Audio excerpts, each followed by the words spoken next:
For slope deflection method हमने अगर आप यही प्रॉब्लम स्लोप डिफ्लेक्शन मेथड से सॉल्व करना चाहेंगे तो आप कैसे सॉल्व करेंगे, कैसे आप स्टार्ट करेंगे? आप फर्स्ट ऑफ ऑल क्या आइडेंटिफाई करेंगे? इसको बंद करेंगे, अननोन डिस्प्लेसमेंट मेजर्स को आइडेंटिफाई करेंगे। इस बीम में आपको अननोन डिस्प्लेसमेंट मेजर कौन सा नजर आ रहा है? Theta B.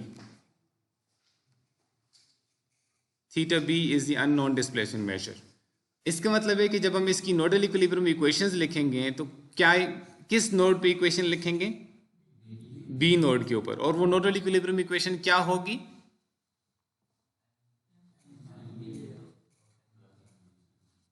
जी बोलें। M B A plus M B C equal to 0। अच्छा, अब मैं आपसे ये पूछ रहा हूं कि ये एम बी है, ये आप इसकी इक्वेशन आपको चाहिए होती है। इसी तरह एम बी सी की equation in terms of what?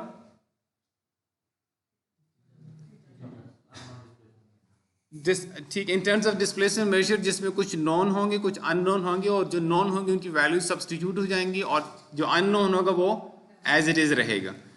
अच्छा, अब ये जनरल इक्वेशंस हमने पढ़ी हुई है दो। अगर मैं एम बी ए की इक्वेशन लिखूं तो वो तो यही रहेगी ना, जो लिखी हुई है, जिस तरह से लिखी यही रहेगी ना। अगर मैं एम बी सी की इक्वेशन लिखना चाहूं तो लिखवाएं जरा। 2e आई, मैं सॉरी फॉन्ट छोटा कर लेता हूं, 2e आई ओवर एल। एल इस केस में क्या यूज करूंगा? अगर मैं यूज करना चाहूं तो इनको मैं I1 L1 कह रहा हूं, इसको मैं क्या कहूंगा?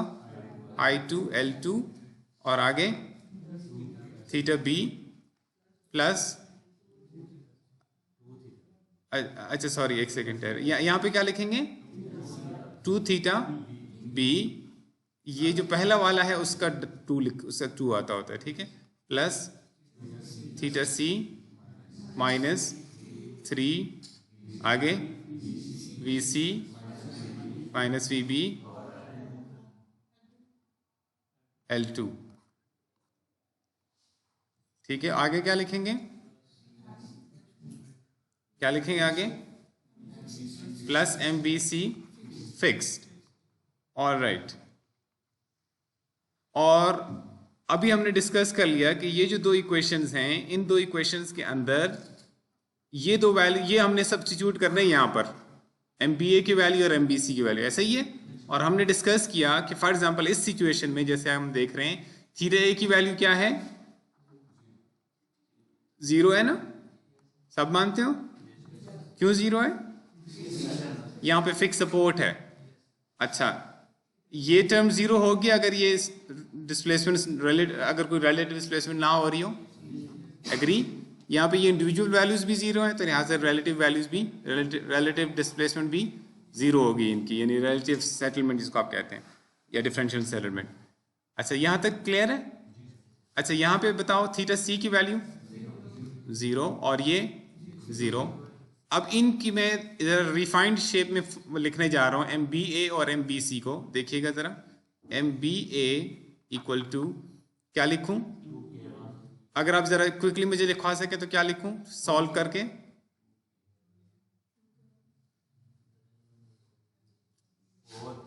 फोर। अब मैं जरा फिलहाल EI1 ओवर L1 लिखने जा रहा हूं। आगे क्या लिखूं? Theta B plus M B A fixed. M B C को क्या लिखूंगा? 4EI2 over L2। अच्छा, यहाँ पे थीटा बी रह गया, ये theta B plus M B C fixed. Now look at these equations.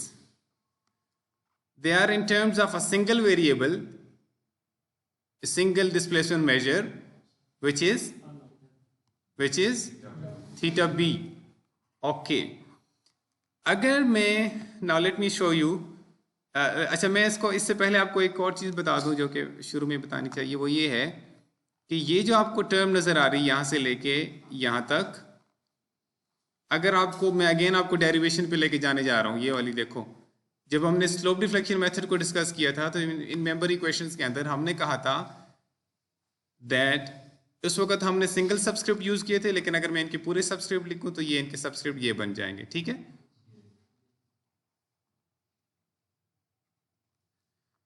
तो हमने कहा था कि M A B would be equal to, तो फिर यहां पे भी आ जाएगा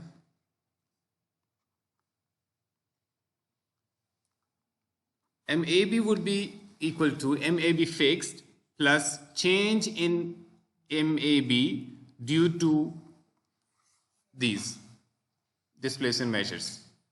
अब ये पूरी स्टोरी मैं उस वक्त डिस्कस कर चुका हूं, ठीक है, कि ये सारा जो कॉन्सेप्ट है, इसलिए मैं आपको कह रहा था कि अगर आपने नहीं समझा अभी तो घर जाके इसको समझ लीजिएगा, ठीक है। क्लियर हो गया? अच्छा, इसका मतलब ये है कि जहां मेरी अब जो मैंने आपको इक्वेशन अभी दिखाई थी, nodal equilibrium equation M B A plus M B C equal to 0, अब मैं एम बी ए की जगह ये टर्म लिख सकता हूं और M B C M B A की जगह ये टर्म मैं लिख सकता हूं, और इसी तरह अगर मैं एम बी सी की इक्वेशन लिख रहा होता तो उसकी इक्वेशन भी इसी फॉर्म में होती, M B C fix plus delta M B C due to जो भी रेलिवेंट इसके डिस्प्लेसमेंट मेजर्स होते हैं, ठीक है, theta B, theta C, V B and V C. तो इसका मतलब ये हुआ कि अब अगर मैं अपनी इस इक्वेशन के अंदर स्लोप नोडल मोमेंट जो आपकी नोडल इक्विलिब्रियम इक्वेशन है ये वाली, इस इक्वेशन के अंदर मैं एम बी ए की जगह लिखने जा रहा हूं, sorry, M B A fixed plus delta M B A, ये मैंने इसकी वैल्यू डाल दी है, और अब मैं एम बी सी की वैल्यू डालने लगा हूं, M B C fixed plus delta M B C. ये जो हमारी स्लोप डिफ्लेक्शन इक्वेशन की डेरिवेशन है उसके अंदर जैसे ये आपको नजर आ रहा है डेल्टा, ये जो टर्म है जिसको अभी मैंने बॉक्स किया है, this is delta M B A, और ये जो नजर आ रहा है this is M B A fixed, ठीक है। मैंने कहा था ना वहां पे कि ये जो डेल्टा है, this delta M B A, this was in terms of the displacement measures, ये जो डेल्टा है दीज आर, ये तो फिक्स वैल्यूज है ना। By the way in fix का मतलब क्या बनता है कि ये टर्म अगर जीरो हो तो फिर क्या वैल्यू एसी पैरामीटर की, और अगर फिर ये नॉन जीरो हो तो फिर जो चेंज होगा because of those being non zero उसकी वैल्यू। Getting it? फिक्स का मतलब यही होता है ना, इस कॉन्सेप्चुअल इसका मतलब ये है कि इन सब की वैल्यूज अगर जीरो हो तो फिर ये मोमेंट एम ए बी, और ये चेंज का मतलब ये है कि अगर ये नॉन जीरो हो तो उनकी वजह से क्या वैल्यू चेंज होगी, ठीक है। अच्छा, now with this concept in mind let's put these values over here, जैसा भी मैंने पुट किया है, and now let me rewrite them as MBA। अच्छा, अब अगर चलो मैं कर देता हूँ MBA fix plus MBC fixed plus, अच्छा अगर आप कहते हैं तो मैं थोड़ा सा यहाँ पे स्पेस इंसर्ट कर लेता हूँ थोड़ी सी,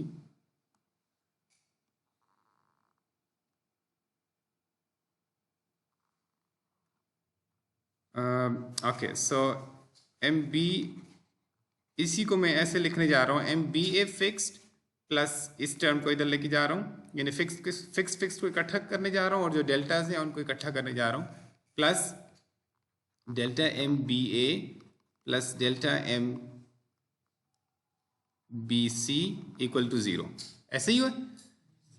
अगर मैं सिर्फ इसका सम देखूं फिक्स्ड मोमेंट्स का, M B A fix plus M B C fix, तो ये सम आपके ख्याल में 0 के बराबर होगा जनरली स्पीकिंग। अगर ये पूरी 4 टर्म्स मिलके 0 बना रहे हैं सम, तो अगर मैं सिर्फ कोई से 2 चूज कर लूं तो जनरली स्पीकिंग, किसी खास केस में तो कुछ हो सकता है, लेकिन जनरली स्पीकिंग क्या है, इसकी वैल्यू 0 होगी, नहीं होगी ना 0। इसका मतलब ये हुआ, अच्छा let's now rewrite these equations, मैं थोड़ी सी और स्पेस इंसर्ट कर रहा हूं यहां पे,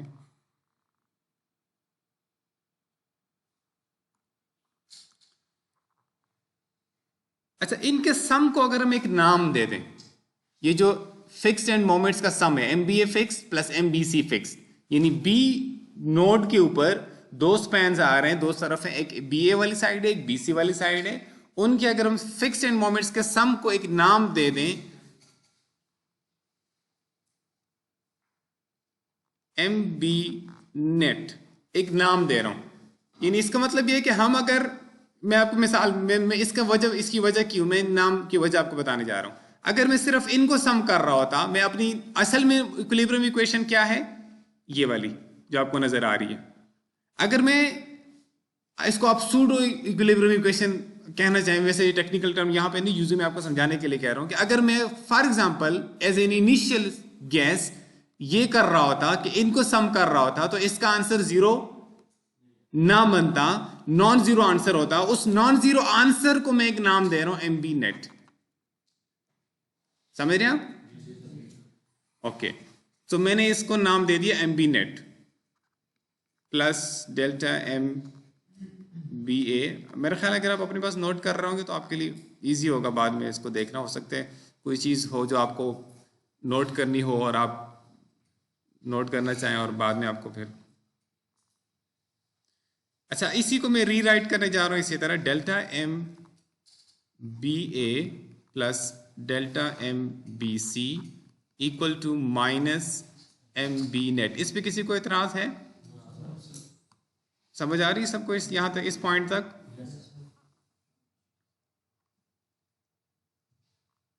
अच्छा, ये जो एम बी नेट है ये हमारे लिए कोई मसला नहीं होगा। क्यों? क्योंकि इसमें दो फिक्स एंड मोमेंट्स का सम है, वो हम टेबल में जाएंगे आराम से ही वैल्यूज निकलेंगे, ऐसे ही है।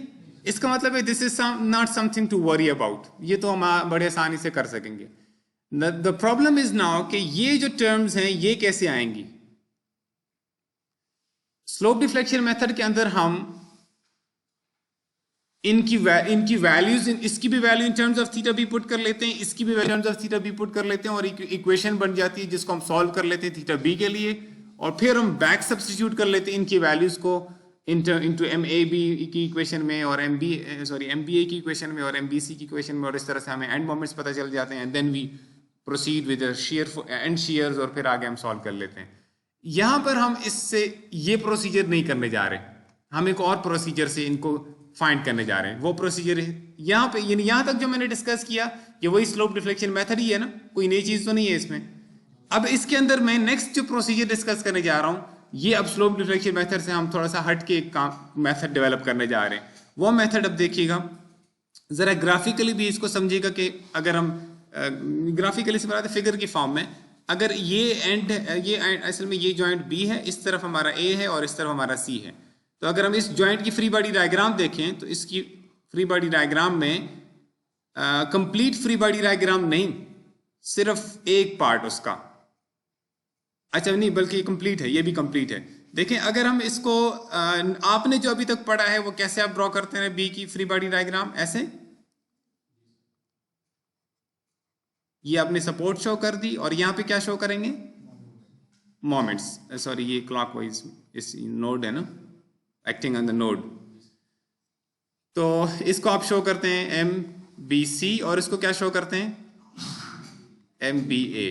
हमने अब इसको दो स्टेप्स में कर दिया, एम बी ए को लिख दिया delta M B A plus plus M B A fixed. इसी तरह इसको लिख दिया delta M B C plus M B C fixed.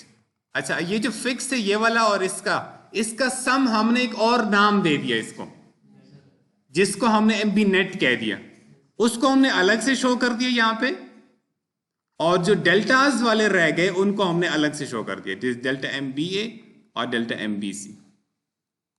Clear है ये फिगर आपको?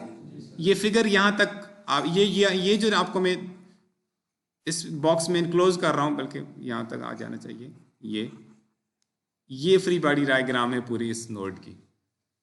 अब बजाय इसके कि वो यही टर्म, चूंकि इस मोमेंट और इस मोमेंट में सिर्फ इसके तो कॉन्सेप्ट को पता है ना, acting on the node, acting on the member, चूंकि वही चीज थी तो लिहाजा उसने लिखा एक ही दफा, लेकिन ये असल में स्पेस सेव करने के लिए उसने ऐसे किया। Otherwise I hope you understood this point.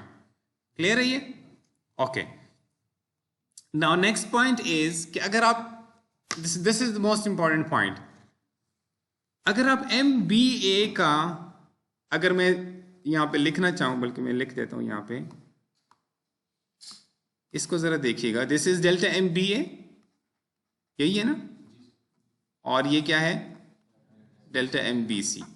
ज़रा मैं इनको इक्वेशन के फॉर्म में लिख लेता हूँ, क्योंकि आप लोग थोड़ा मैथमेटिकल लोग हैं, तो मैं आपको कन्विंस करने के लिए इक्वेशन भी लिख लेता हूँ। ये ठीक लिखी है मैंने?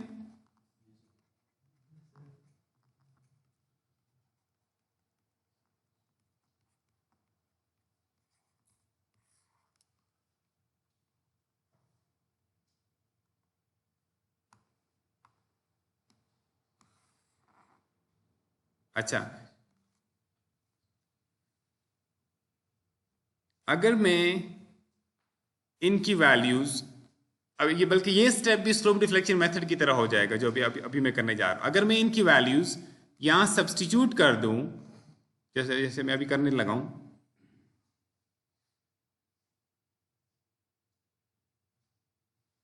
अच्छा मैं ये पुराने वाले को ना जरा मिटा रहा हूं ताकि आप मिक्सअप ना कर दें, ठीक है, ठीक है ना ये बात, वो फिर आपको ये नहीं पता चलेगा कि ये मैंने पहले का लिखा हुआ है या अभी लिखा है, ऐसा ही है, ये समझ आ जाती है। जो फ्रेश लिखा जा रहा हो मेरा ख्याल है उसकी ज़रा जल्दी समझ आती है, मुझे तो ऐसा ही होता है लेकिन आपको पता नहीं चलता।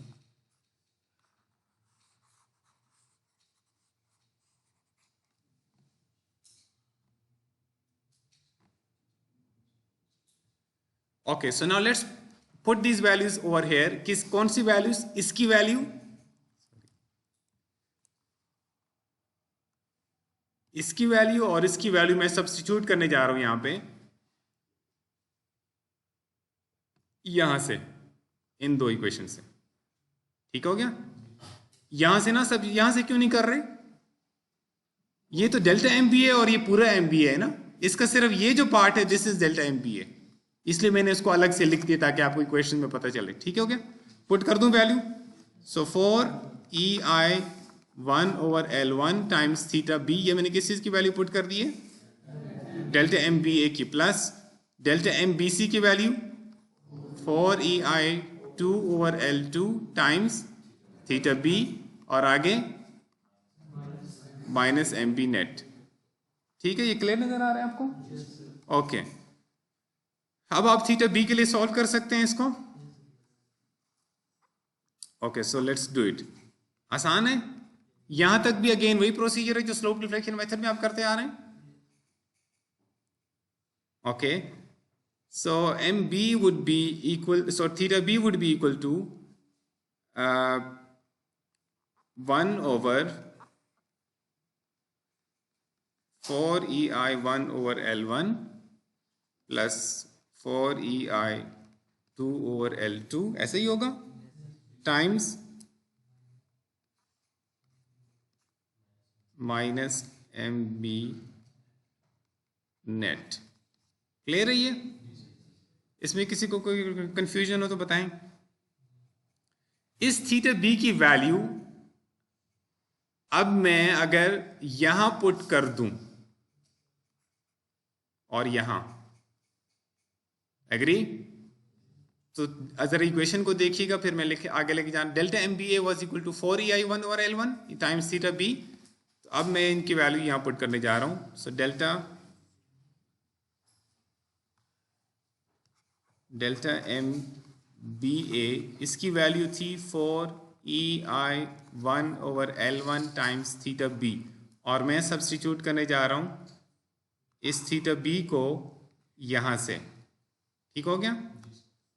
तो अब देखिएगा ये इक्वेशन आप खुद से वैसे गेस कर सकते हैं क्या बन जाएगी, चले मैं पूरी लिख लेता हूं ताकि आपको कंसीव करने में आसानी हो इसको। थीटा बी के अंदर ये नीचे डिनोमिनेटर थोड़ा लंबा सा है ना,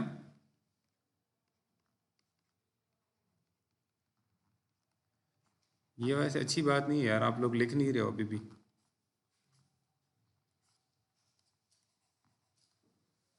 अब आप कहेंगे हम दरमियान से क्या शुरू करें, हाँ ये मसाइल तो होंगे ना, फिर पिछले किसी और से ले लो, जगह छोड़ दो यार, कुछ करो, आपके पास होगा तो फिर आपको आसानी होगी ना। आप अपने वर्ड्स में अपने तरीके से लिखोगे, मैं तो जैसे मेरा दिल करेगा वैसे एरोस बनाता जाऊंगा ना, कि ये इधर डाल दिया उधर डाल दिया। आप अपना एरो शायद जल्दी समझ सकें फिर। Anyways delta M B A की वैल्यू मैंने लिख दी है। इसमें कहीं थीटा बी नजर आ रहा है? ये टर्म हमें नॉन होगी ना, प्रॉपर्टीज ये तो नॉन होगी ना। इसी तरह ये वाली भी, ये वाली भी, और इसकी मैंने आपको पहले बता दिया था कि ये हमारा कोई मसला नहीं है। लिहाजा इसका मतलब ये डेल्टा एम बी ए हमें पता कर चल गया। इसी पैटर्न पे मैं अगर डेल्टा एम बी सी लिखूं तो उसकी वैल्यू थी 4EI2/L2 टाइम्स थीटा बी, यही था। इसका मतलब है वही चीज होगी, सिर्फ यहां पे जहां ये 1 लिखे हुए थे वहां वो 2 नजर आएंगे, बाकी वही चीज हो जाएगी।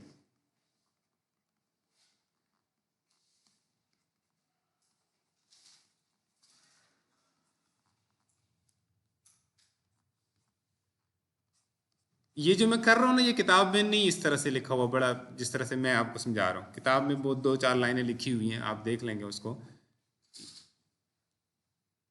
क्लियर है ये भी आपको?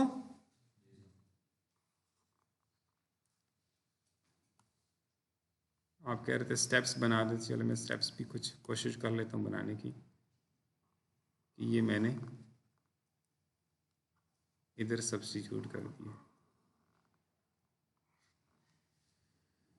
ओके, अब मैं एक टर्म यूज करने जा रहा हूं, इसी में से एक टर्म को नाम देने जा रहा हूं।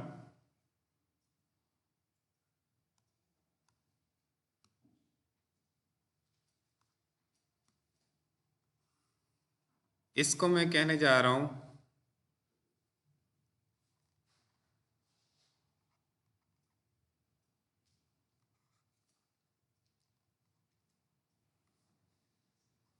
Distribution factor for B A. D F मैंने लिखा है, distribution factor, D F distribution factor.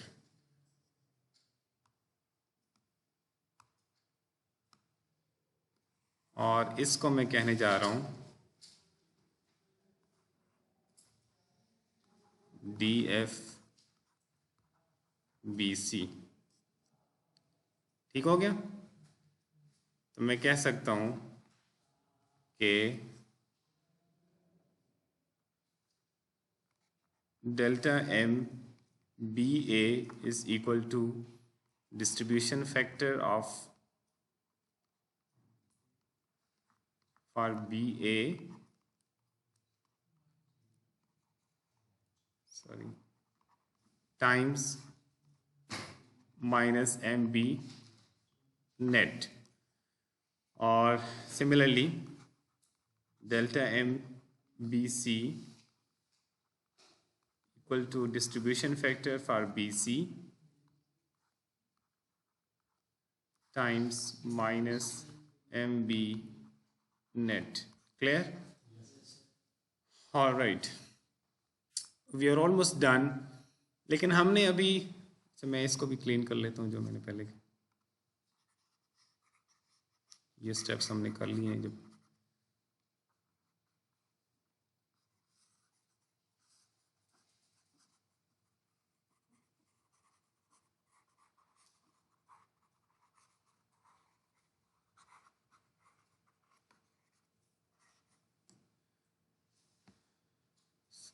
तो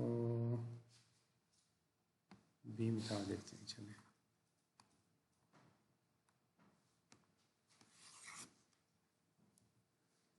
ओके, जहां डिस्ट्रीब्यूशन फैक्टर की डेफिनेशन तो अब अलग से लिखने की जरूरत है, वहां से मैंने सर्कल करके बता दिया ना। अच्छा, ओके।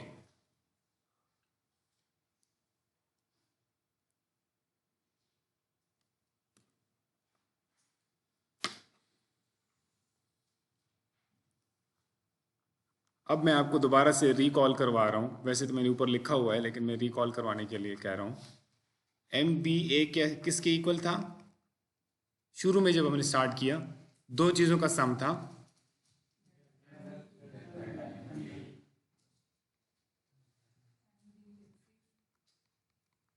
प्लस और MBC क्या था?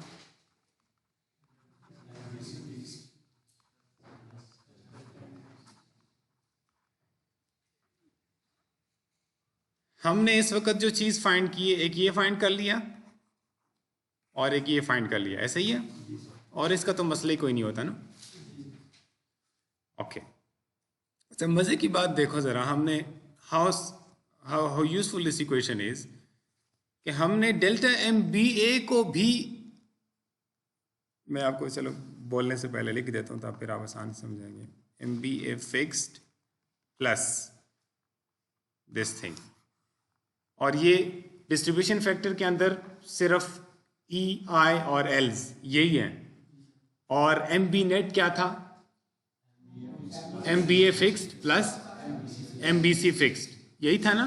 इसका मतलब है कि यहाँ पे जो चीज आने जा रही है वो ई आई एल्स इन फॉर्म में है, और उसके अंदर और क्या चीज है? एम बी ए फिक्स्ड है, और इसके अंदर और क्या है? M B C fixed. ये चीजें हैं जो कि हमें आराम से पता चल जाती हैं। इसका मतलब ये प्रॉब्लम सॉल्व हो गया ना? डोंट यू थिंक ये प्रॉब्लम सॉल्व हो गया?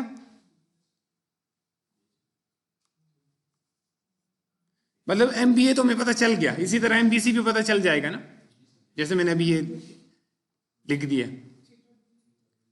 थीटा बी हमने, हाँ यस, थीटा बी हमने,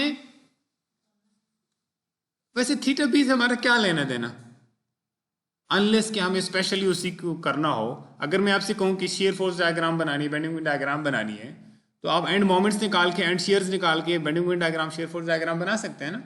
तो थीटा बी उस केस में मजबूरी थी कि एक्सप्लिसिटली प्रोसीजर का पार्ट था कि थीटा बी निकालो और फिर उस थीटा बी को बैक सब्स्टिट्यूट करो एम बी एम। उसमें थोड़ा सा मसला था, अभी मैं आपको दिखाऊंगा। ये मेथड बड़ा, इसमें कैलकुलेशन बड़ी आसानी से होती है, मतलब ये बहुत आसान सा तरीका। ये इतना आसान तरीका है कि अगर आप 8वीं या 10वीं की, उससे भी छोटे चलो 5वीं के लगा दो, उसके बच्चे को भी कॉन्सेप्ट नहीं मैं कह रहा उसको समझा सकेंगे, लेकिन उसको अगर आप प्रोसीजर समझा देंगे तो मोर उस तरह का प्रॉब्लम उसको दे देंगे तो वो भी कर सकता है। आपको पता ही नहीं है कि करना क्या है, सही बात पहले ही कर दी आपने। यानी इसके अंदर कोई साइमल्टेनियस इक्वेशंस को सॉल्व करने वाला काम हमें नहीं करना पड़ा। Did we have to solve any, यानी इसी इक्वेशन को देखिएगा, जब हमें एमबीए को फाइंड कर रहे हैं तो इसमें कोई इक्वेशन की जरूरत पड़ी, यानी कोई जैसे साइमल्टेनियस इक्वेशन सॉल्व करनी पड़ती है उसकी जरूरत तो नहीं पड़ेगी ना। इसी तरह इसको सॉल्व करने के लिए हमने कोई साइमल्टेनियस इक्वेशन अब सॉल्व करने की जरूरत नहीं है। कुछ नॉन चीजें हैं जिनकी वैल्यूज हमें जरा तरीके से सॉल्व करते डालते जाएंगे तो हमारे पास वैल्यू आती जाएगी, ऐसा ही है। लेकिन अभी तक हमने सिर्फ एमबीए, पूरे प्रॉब्लम को देखिएगा, अभी तक हमें सिर्फ एंड मोमेंट ये दो पता चल चुके हैं। एमबीए पता चला है और दूसरा M B C. What do you think about MAB?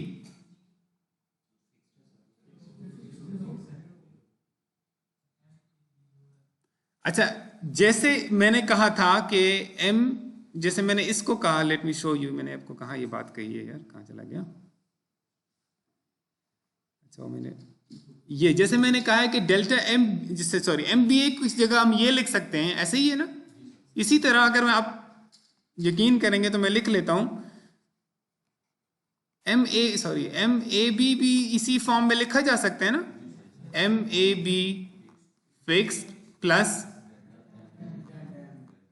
A B, और जो दूसरा रह गया था अब कौन सा लिखूं?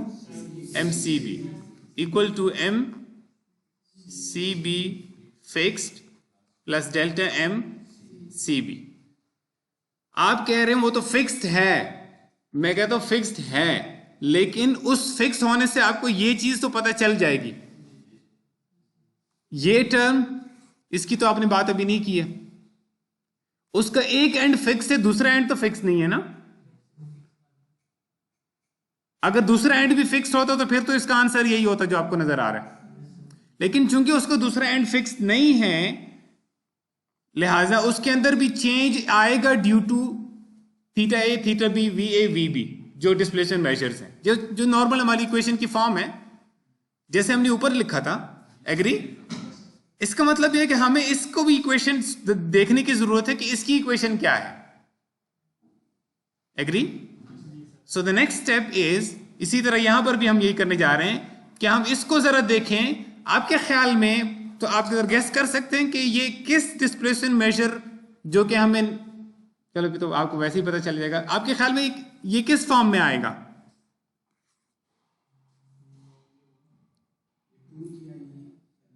अब वो पूरे एक्सप्रेशन ना बताए, पैरामीटर्स के नाम बोल रहे जिनके फॉर्म में होगा। ई आई और एल वो तो होंगे ही होंगे, और थीटा। अच्छा चले मैं यार उससे अच्छा था मैं लिख लूं यार, एक तो आप लोग। अच्छा मुझे बताओ ये जो आपने लिखा है, चलो यार इस तरह ज्यादा मुश्किल समझ आएगी, मैं आपको बता देता हूँ। एम ए बी की इक्वेशन क्या है? पूरी इक्वेशन 2EI/L। अच्छा अब इस केस में 1 1 भी डाल देते हैं। आगे 2 टाइम्स थीटा ए प्लस थीटा बी -3, आगे VB माइनस VA/L1 इंटू, अच्छा that's it, plus MAB fixed. ये जो चीज है ये क्या है? Delta MAB। अब मैं डेल्टा MAB को ऐसे लिख सकता हूं, मैं इक्वेशन लिख लेता हूं ताकि आप बाद में कोई मसला ना करें।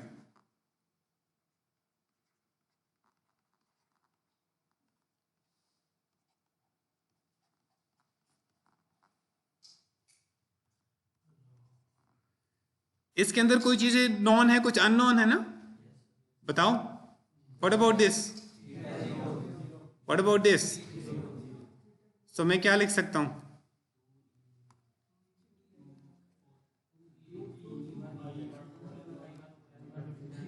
आगे क्या लिखूं? Theta B, okay, plus. कौन कह रहा है प्लस? मैं आपको कुछ कह नहीं रहा, वैसे बता रहा हूं। इसका मतलब आपको स्लोप डिफ्लेक्शन इक्वेशंस जो थी ना वो वाली बड़ी अच्छी तरह याद है ना? हाँ, प्लस अब क्यों नहीं लिखा है बाय द वे? हम डेल्टा MAB की बात कर रहे हैं, पूरे सिर्फ MAB की बात नहीं कर रहे हैं। ठीक हो गया? अच्छा डेल्टा M, चलो डेल्टा से नहीं शुरू करते, जहां जो रट आपको लगा है ना उस जगह से शुरू करके फिर आगे आपको बताता हूं कि क्या है। ठीक है, MCB इक्वल टू, आगे लिखवाओ आप, ये रट्टा तो आपको याद है ना, 2EI 2, आगे आगे आगे VC, okay, L2 plus MCB fixed. इसमें ये क्या चीज है? Delta MCB। अब ये मैं आपकी खातिर लिख रहा हूं कि आप बाद में ये ना कहें कि ये किधर से आ गया। ठीक है, सॉरी, ये वाली आप कह रहे हैं यहाँ VB माइनस BC होगा? नहीं करो यार, इक्वेशंस देख लेना। अच्छा सॉरी, आपको यार ये ना लगे कि मैं आपको डांट रहा हूँ। नहीं, मैं आपको अब मैंने आपको समझाना है।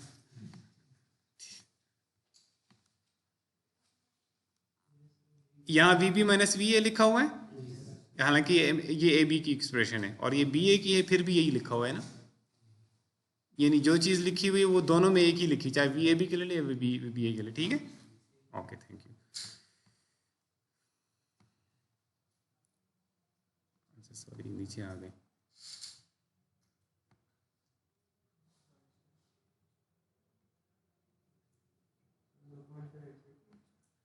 अच्छा राइट साइड पे मैं चला गया तभी, ओके, ऑलराइट। सो ये मैंने ब्रैकेट यहाँ पे क्लोज कर दिया है।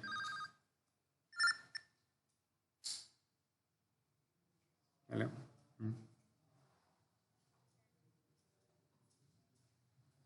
मुनीब को उससे गूगल से नंबर निकाल के पूछ ले।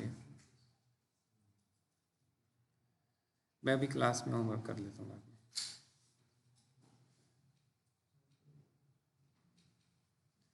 Alright, so delta MCB is in this form. What do you think is zero? जल्दी बताओ। और ये, अच्छा मैं अब डेल्टा MCB को लिख रहा हूं 2 over L2 times theta B, अच्छा सॉरी। ओके, आप जरा कंपेयर कीजिएगा डेल्टा एम बी ए की इक्वेशन को देखिएगा और फिर डेल्टा एम ए बी की इक्वेशन को देखिएगा।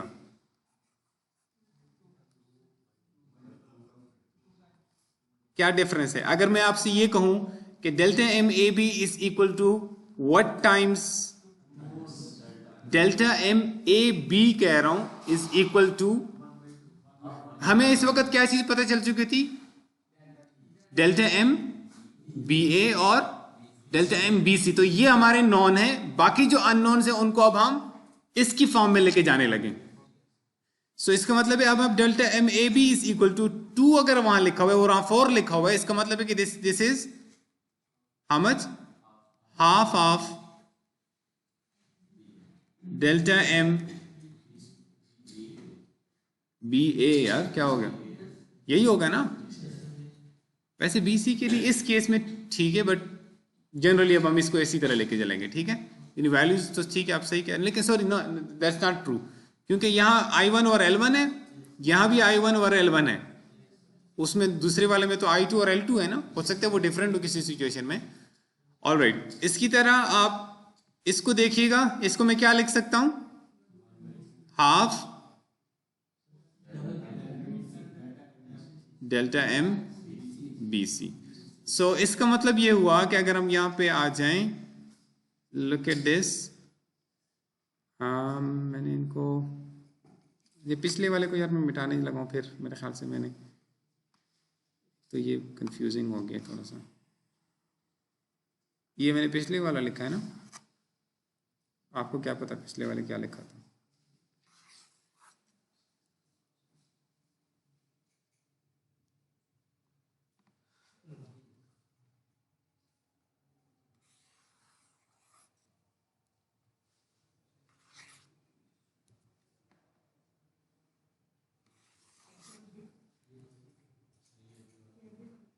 ये अभी लिखा है ना? नहीं यार, ये अब मैं आपको दिखाता हूँ, मैंने ऊपर लिखा हुआ है इसको यार। क्या नहीं लिखा हुआ? लिखा हुआ है यार, वो तो पहले क्या लिखा हुआ है। हाँ, ये एक एक्सप्रेशन एक जैसे हैं तो ठीक है, आपको भूल सकता है कि ये अभी वाला है या पिछला वाला है, क्योंकि जाहिर है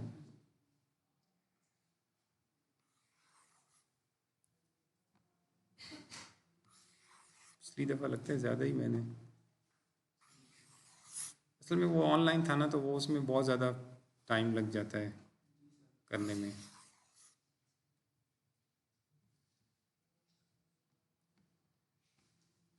नज़र तो आ रहा है ना, ये पढ़ा जा रहा है? No sir. अच्छा, मैं यहाँ से, अच्छा वो थोड़ा सा मैं राइट पे चला गया ना इसलिए। So delta M B C, delta M B A और डेल्टा एम बी सी, ये हमने इस फॉर्म में लिख लिया। सॉरी, मैं फिंगर से कर रहा था ये। और अब हमने एक, चलो मैं ये समरी यहाँ पे लिखने जा रहा हूँ, ठीक है? Delta M B A is equal to distribution factor for B A times minus M B net, और फिर delta M B C is distribution factor for B C minus M B net. ये वो चीज़ें हैं जिसको आप नहीं भी समझना चाहें तो आपको प्रॉब्लम में करनी पड़ेंगी, तो ये आपको लाजमी फेस करनी पड़ेगी, इसलिए मैं समरी लिख रहा हूँ कि इस प्रॉब्लम में फिर आपको। और हमने कहा कि delta M A B would be equal to half delta M B A and delta M B C, sorry C B would be equal to half delta m BC। अच्छा, डिस्ट्रीब्यूशन फैक्टर्स के ऊपर के बारे में ऊपर एक और चीज नोट कर लें, अगर आप इन दोनों डिस्ट्रीब्यूशन फैक्टर्स को सम अप कर दें तो आंसर क्या बनेगा? Distribution factor for B A and distribution factor for B सी,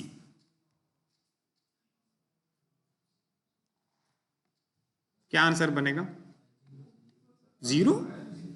सम करने की बात कर रहा हूं, 1 आएगा। कौन, कितने लोगों को ये बात समझ आ रही है? अच्छा, जरा आपके आसानी के लिए अब मैं EI1 और L1 को K1 कह रहा हूं ताकि मैं जल्दी से इसको लिख सकूं। 4K1 divided by 4K1 plus 4K2 और प्लस 4K2 डिवाइडेड बाय यही चीज। ये अब मैं आगे LCM भी बताऊंगा। हाँ,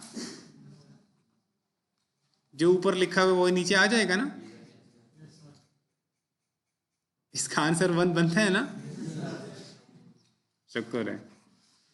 इससे क्या पता चला, एक गिवन नोड पे sum of distribution factors is equal to 1।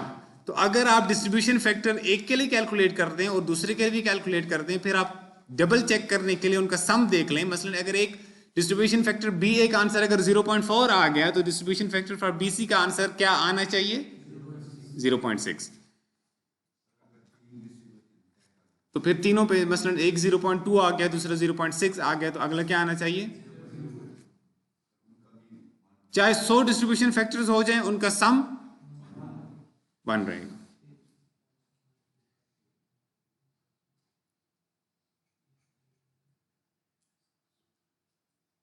अच्छा, ये जो हमने मोमेंट्स, अच्छा इस प्रोसेस को असल में तो कोई डिस्ट्रीब्यूशन नाम की चीज इसमें नहीं है, लेकिन आप क्योंकि मेथड का नाम है मोमेंट डिस्ट्रीब्यूशन मेथड, MDM में इसको शॉर्ट लिखूंगा, ठीक है, मोमेंट डिस्ट्रीब्यूशन मेथड।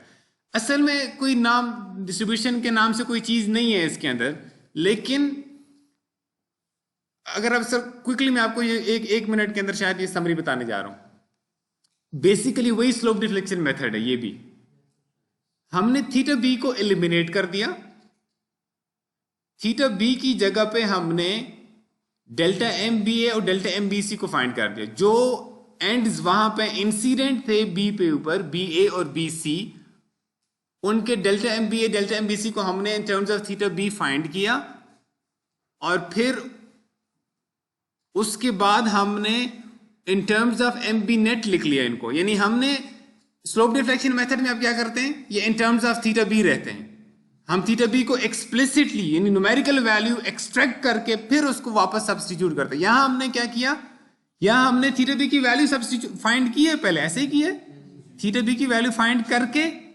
ये नोडल इक्विलिब्रियम इक्वेशन के अंदर फाइंड करके यहां से, और फिर हमने थीटा बी की value delta MBA delta MBC में पुट कर दी। अब वो जो डेल्टा MBA डेल्टा MBC के आंसर्स आ गए, those are independent of theta B, क्योंकि हमने वैल्यू पुट कर दी, जनरल सोल्यूशन बना दिया।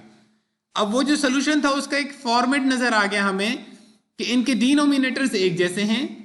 यानी अगर मैं इसको स्टिफनेस कह दूं EI ओवर, या चलो 4EI1 ओवर L1 को अगर मैं स्टिफनेस कह दूं, उस पूरे को K1 कह दूं पूरे को, तो इसका मतलब है K1 divided by K1 plus K2 और दूसरा K2 डिवाइडेड बाय, यानी दोनों के स्टिफनेसेस का सम आ रहा है डिनोमिनेटर में, और न्यूमिनेटर में जिसका आप कर रहे हैं उसी की स्टिफनेस।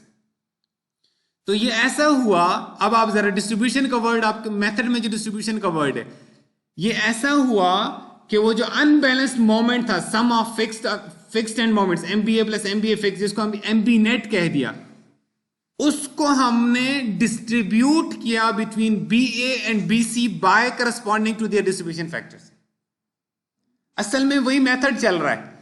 यानी इसको देखने का एक और तरीका ये हो सकता है, हम इसको ऐसे लें जैसे कि हमने उस असल में ऐसा नहीं है कि उस किसी कोई अनबैलेंस मोमेंट था फिर हमने इसको डिस्ट्रीब्यूट किया, ऐसा नहीं है, बट दिस इज हाउ, जिसकी वजह से इसको ये नाम पड़ गया। अब आप देखेंगे तो वाकई ऐसा लगता है कि कोई डिस्ट्रीब्यूशन वाला काम चल रहा है।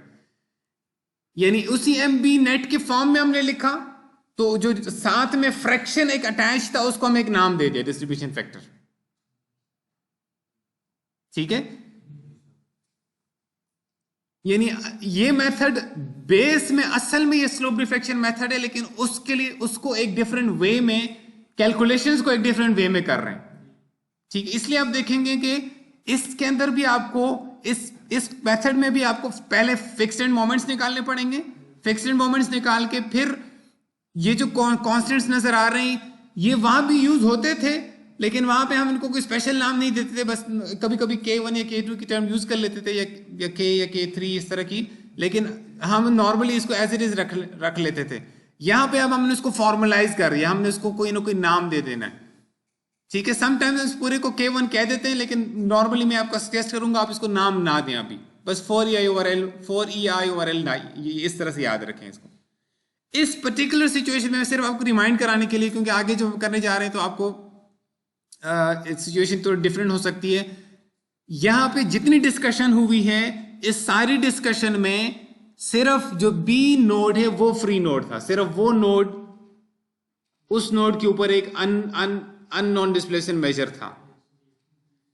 A और C दोनों 100% वाकई फिक्स थे, यानी इसके अंदर सिर्फ एक ही थीटा B था जिसकी वजह से हमें ये सारा, अगर यहां पे A के ऊपर फिक्स ना हो, जैसे अभी फिक्स नजर आ रहा है, या C के ऊपर जैसे फिक्स अभी नजर आ रहा है, ये ना हो तो एग्जैक्टली ये प्रोसीजर वैलिड नहीं है, कुछ थोड़ा बहुत चेंज होगा बहरहाल। मानते हैं ना इस बात को? Okay, so now let's see कि हम इसको अप्लाई कैसे करेंगे। Let's take a numerical problem. ये प्रॉब्लम है, ठीक हो गया। 30 किलोमीटर पर मीटर AB के ऊपर लग रहा है, BC स्पैन पे कोई लोड नहीं लग रहा, ठीक है। इसका मोमेंट ऑफ इनर्शिया है I और इसका है 3I, ये 3 मीटर, ये 6 मीटर। अब हमें चूंकि आगे जरूरत पड़ेगी तो हम पहले से डिस्ट्रीब्यूशन फैक्टर निकाल देंगे BA के लिए, BC के लिए, ठीक है, उसको भी निकालेंगे। लेकिन इसी तरह से हमें फिक्स्ड एंड मोमेंट्स की जरूरत पड़ेगी, तो लिहाजा उसको भी पहले से वर्कआउट कर लेंगे। फिक्स्ड एंड मोमेंट्स के लिए अगेन उसी तरह आप टेबल में जाएंगे, वही साइन कन्वेंशन है, काउंटर क्लॉकवाइज पॉजिटिव, मैंने आपको बताया ना, वही मेथड है, स्लोप डिफ्लेक्शन मेथड, लिहाजा साइन कन्वेंशंस भी वही रहेंगे, सिर्फ उस मेथड को अप्लाई डिफरेंट वे में करने जा रहे हैं। Distribution factor, sorry, MAB fixed, MBA fixed, ये अब आप टेबल से, इसमें कोई मसला नहीं होना चाहिए आपको। MAB फिक्स्ड, MBA फिक्स्ड, दोनों की वैल्यू सेम है with difference of sign, agree? ये मैंने वही चीज इसी चीज को यहां पे दोबारा लिखा है बस। MAB फिक्स्ड भी आ गया, MBA फिक्स्ड भी आ गया। इस स्पैन पे कोई लोड नहीं लग रहा, लिहाजा fixed end moments are 0। MBC fixed equal to 0, MCB fixed equal to 0। Clear? अब हमने डिस्ट्रीब्यूशन फैक्टर्स निकालने BA के लिए और BC के लिए। उसके लिए हम क्या करने जा रहे हैं, और ये हो सकता है किसी केस में एक से ज्यादा फ्री नोड हो, जैसे इस केस में सिर्फ एक नोड फ्री है B, वो भी आगे डिस्कस करेंगे कि उसको कैसे डील कर रहे हैं, लेकिन अभी राइट अवे एक नोड फ्री है B का।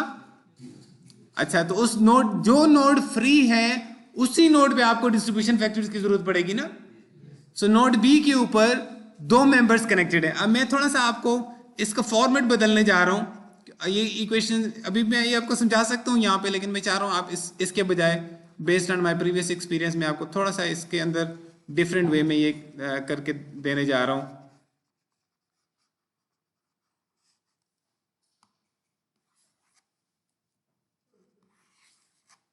जस्ट फॉर्मेट उसका चेंज कर रहा हूं। मैं लिख रहा हूं डिस्ट्रीब्यूशन फैक्टर्स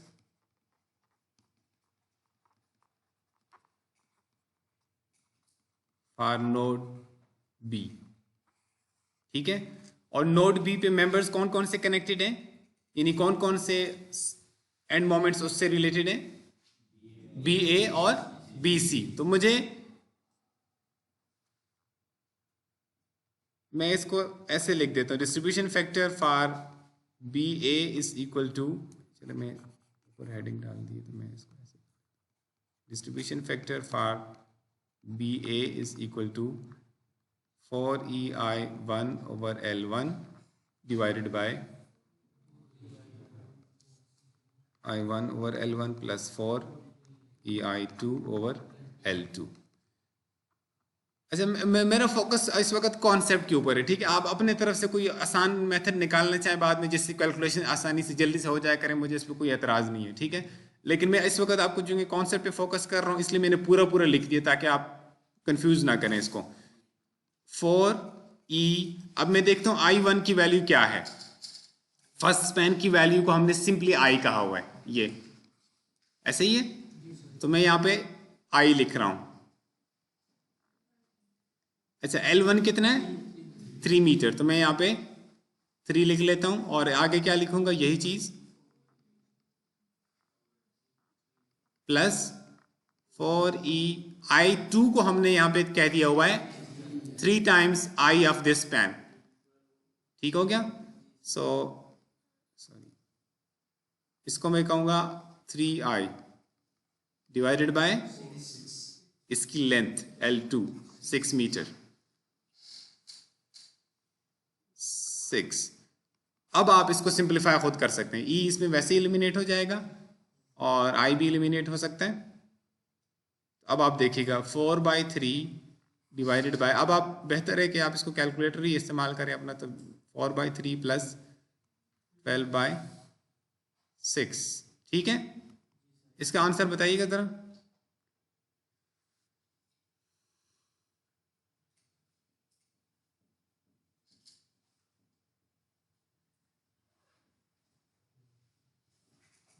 कैलकुलेटर लेके आया करो यार।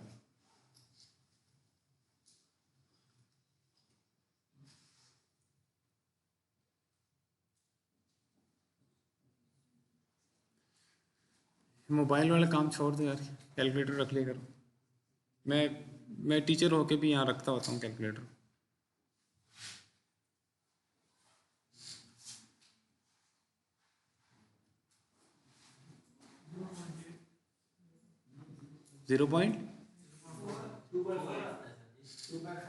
अगर आप फ्रैक्शन में बताएंगे तो क्या बन जाएगा? ये फ्रैक्शन में 0.4। फ्रैक्शन में मैं इसलिए कह रहा हूँ कि फ्रैक्शन में उसको कंसीव करना आसान होता है। मतलब अगर मैं ऐसे कहूँ कि ये फैक्टर 0.4 आ गया तो डिस्ट्रीब्यूशन फैक्टर फॉर BC क्या आना चाहिए? 0.6। तो अगर मैं आपको कहूँ कि ये फैक्टर 2/5 आ गया तो आपको मुश्किल होगी ना कि अगला कितना आने वाला है या एक्सपेक्टेड क्या होगी वैल्यू, बल्कि एक्सपेक्टेड क्या कंफर्म वैल्यू। अच्छा, कुछ लोग ऐसे करेंगे इसको आगे ज़्यादा स्मार्ट बनते हुए।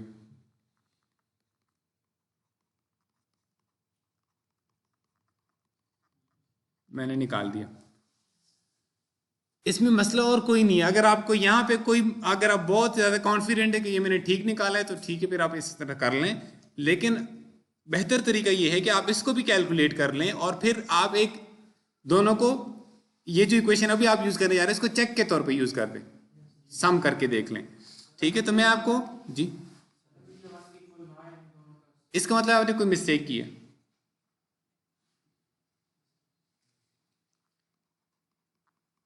अच्छा, मैं इसका फ़ायदा उठाते हुए मैं इसको कॉपी कर रहा हूँ।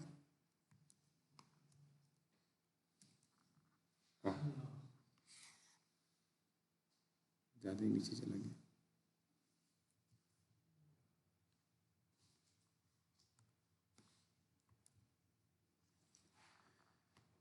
और एक मिनट है, मैं इसको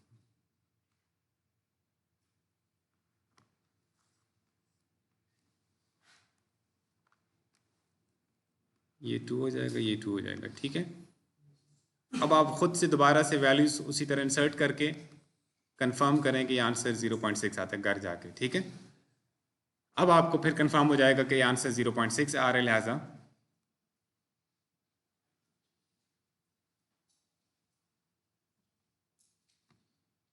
अब आपने डिस्ट्रीब्यूशन फैक्टर्स निकाल दिए, ऊपर फिक्स्ड एंड मोमेंट्स भी निकाल दिए। ये 2 चीज़ें आपको शुरू में चाहिए प्रॉब्लम को स्टार्ट करने के लिए। अब हम इस प्रोसेस को जो हमने वहां पे इक्वेशंस की फॉर्म में लिखा था, इसी प्रोसेस को अब हम टेबल की फॉर्म में करने जा रहे हैं। लुक एट दिस, ये मैंने A, B और C 3 हमारे पास नोड्स हैं, टोटल 3 नोड्स लिख दिए। ठीक है, 3 मैंने नोड्स लिख दिए। अब मैंने यहाँ पे हेडिंग डाल दी, यानी ये मैं एक रो डालने लगा हूं जिसका नाम है डिस्ट्रीब्यूशन फैक्टर्स, DFs। एक ही नोड हमारा फ्री है B, तो B के साथ जितने कनेक्टेड हैं मेंबर्स उन्हीं के डिस्ट्रीब्यूशन फैक्टर्स मैंने लिखने। तो मैंने अगर यहाँ एक फैक्टर लिखा है तो इसका मतलब है ये BA है, और अगर यहाँ फैक्टर लिखा है तो ये क्या है? ठीक है, ये क्लियर है आपको? अच्छा, ये मैंने पहली जो रो है ना वो डिस्ट्रीब्यूशन फैक्टर के लिख दिया। उसके बाद वैसे ही अंडरस्टूड है, लेकिन अगर आपको बहुत मसला हो तो आप यहाँ पे लिख सकते हैं कि ये AB है, ये B है मैम, नहीं BC, और ये CB।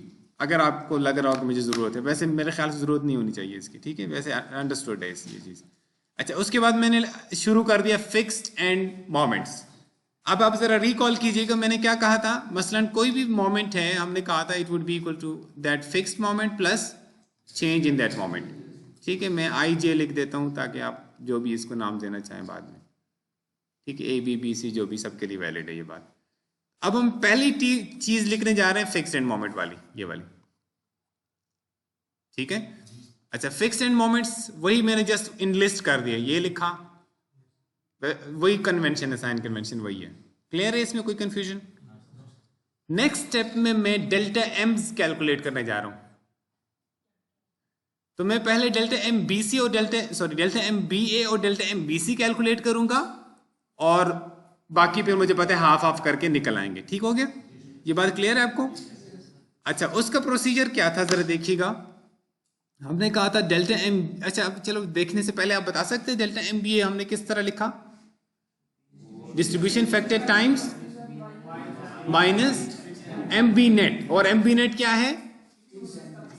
M B A fix plus M B C fix, यानी इन दोनों का जो सम है that is M B net, ऐसे ही है। तो एम बी नेट कितना है? -22.5, यही है। और अगर इसका, चूंकि इक्वेशन के अंदर माइनस भी आएगा तो साइन चेंज करना होगा ना, तो चाहे साइन चेंज करें इसका क्या बन जाएगा? 22.5। अब इस 22.5 का आप इसको आपने डिस्ट्रीब्यूट करना है between B A and B C according to their distribution factors. B A को मिलेगा 0.4 ऑफ दिस, बी सी को मिलेगा 0.6 ऑफ इट। यानी यहां पे जो टर्म आनी है that is 0.4 times minus M B net, और इधर आना है 0.6 times minus M B net. अब ये एम बी नेट खुद एक नेगेटिव वैल्यू है, तो ये माइनस और माइनस प्लस हो जाएंगे। या आप सादा सा ये रख लिया करें कि जो एम बी नेट का आंसर आ जाए उसको आपने साइन चेंज करके फिर डिस्ट्रीब्यूशन फैक्टर करनी है। जी मैं रिपीट करता हूं, हमारी इक्वेशन ये थी, मैं आपको चलो वहां ले जाता हूं जहां मैंने डेरिवेशन की है।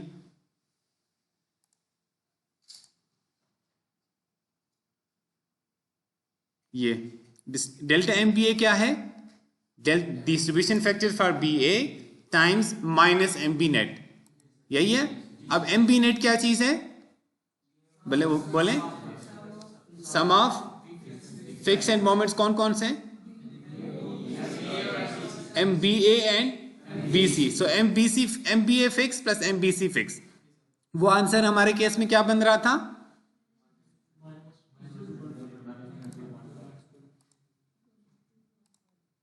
इन दोनों का sum -22.5। This is, so M B net is -22.5। ठीक है, मैं दोबारा लिख रहा हूं आपकी आसानी के लिए। M B net is sum of these two which is -22.5। अब चूंकि फार्मूले के अंदर ये लिखा हुआ था डेल्टा एम बी ए, बल्कि अब तो याद है ना फार्मूला जो वहां लिखा हुआ था। तो अब डिस्ट्रीब्यूशन फैक्टर मुझे लगाने से पहले इसका साइन चेंज करना है। क्यों साइन चेंज करना है? क्योंकि फार्मूला ऐसे लिखा हुआ है delta M B A equal to distribution factor times minus M B net. इसकी वैल्यू है -22.5 और ये वाला माइनस इसका साइन चेंज कर देगा। सो इसका मतलब है डिस्ट्रीब्यूशन फैक्टर लगाने से पहले मैंने क्या करना है? साइन चेंज कर देना है, जो भी साइन हो। इस केस में नेगेटिव है तो ये प्लस हो जाएगा। तो इस प्लस 22.5 का 0.4 बी ए की तरफ और 0.6 बी सी की तरफ, ये यहां पे हुआ है। ये आंसर बन जाएगा 9 और ये वाला आंसर बन जाएगा 13.5। ये क्या निकल आए? डेल्टा एम बी ए और डेल्टा एम बी सी। अब delta M A B was half of delta M B A.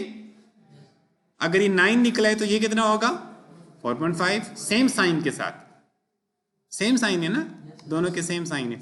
और इसका delta M C B would be half of delta M B C, 6.75। अब हमने पहली row में निकाल दिया F E Ms, fixed end moments. Second row में हमने डेल्टा एम्स निकाल दिए सारे, A B B C C B, जो भी है नाम जितने भी। ठीक है, अब कंप्लीट अगर फाइंड करना हो मसलन एम ए बी को, तो जैसे हमने पहले लिख दिया यहाँ पे फिक्स्ड प्लस डेल्टा, इसका मतलब है ये वैल्यू प्लस ये वैल्यू, ये हमारा ये जो आंसर है ये क्या होगा? MAB. Yes, MAB is sum of MAB fixed and delta MAB. Delta fix वाला पहले लिखा हुआ है और ये डेल्टा MAB आ गया, so now this is MAB. इसी तरह इस यहां भी एड अप कर देंगे फिक्स्ड एंड मोमेंट और फिर delta MBC, sorry BA.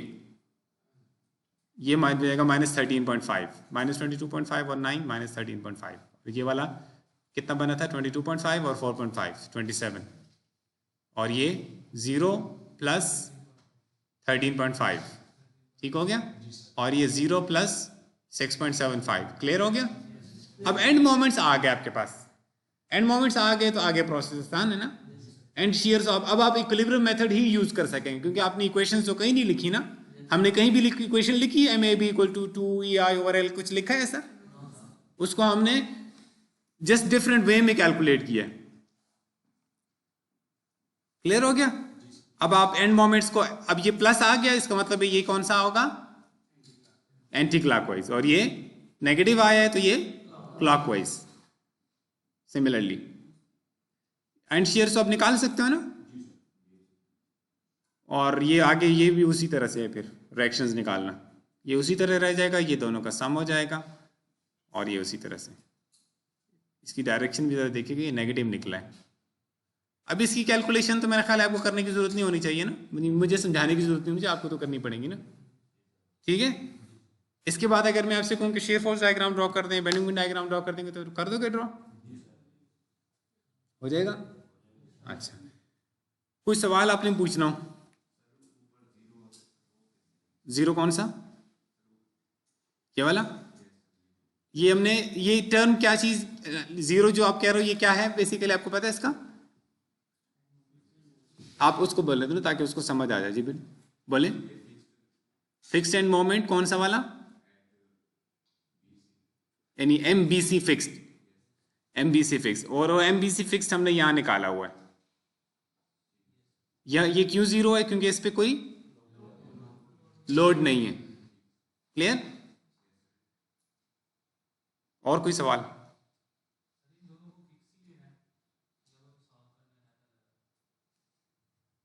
Sorry, मैंने फिर कहीं यूज किए क्या लेता लेता? फिर आप बाद में मुझे कहेंगे आपने कहा था लेता लेता. आप खुद ही मुझे मुंह में ये वर्ड डालोगे तो मैं समझाने के लिए वर्ड बोल दूंगा, फिर आप कहें आपने कहा था लेता लेता. जब हम कह रहे हैं सुनिएगा, जब हम कह रहे हैं MBA is equal to MBA fixed plus delta MBC, मैंने तो सुबह से यही बातें रिपीट की है ना. तो MBA फिक्स्ड का मतलब ये है कि जो असल में जो मर्जी कंडीशन से आप दोनों एंड्स फिक्स करके देखें अब मोमेंट कितने होंगे. अब पता नहीं मैंने आपका सवाल का जवाब दे दिया या नहीं, लेकिन मैं ये कह रहा हूं कि जो आप कह रहे हैं अलग अलग कर रहे हैं, तो अलग अलग फिक्स्ड एंड मोमेंट्स तो आप अलग अलग ही करके करेंगे ना. कि दो एक स्पैन है AB, उसके दोनों एंड्स फिक्स करके अब उनके मोमेंट्स क्या होंगे एंड्स के ऊपर, उसी को फिक्स्ड एंड मोमेंट्स बोलते हैं ना. करेंगे ही करेंगे दोनों को. यानी फिक्स्ड एंड मोमेंट्स कैलकुलेट करने के लिए तो जाहिर सी बात है कि दोनों एंड्स फिक्स करेंगे ही करेंगे ना. ठीक है. जो अभी तक पड़ा है इसके मुताबिक, ये मैं क्वेश्चन बीच में डाल रहा हूं, जो अभी तक पड़ा है इसके मुताबिक फिक्स एंड मोमेंट्स निकालने के लिए दोनों एंड्स फिक्स करने पड़ेंगे. यही मतलब बनता है ना. अच्छा, अब मैं आपको ऐसे हमारे पास दो ऑप्शन है. वैसे 15 मिनट ऑलरेडी ओवर चला गया 12 के. आपने कुछ खाना है तो मैं आपको ब्रेक दे देता हूँ, फिर मैं 1 बजे शुरू करके पौना घंटा आपको पढ़ा दूंगा. या फिर ये कि अभी थोड़ी सी 5 मिनट की ब्रेक करके 1 बजे तक आपको ले चलें. 5 मिनट की ब्रेक करके आप फ्रेश होके उसके बाद हम दोबारा से इसको स्टार्ट करने जा रहे हैं. ठीक है.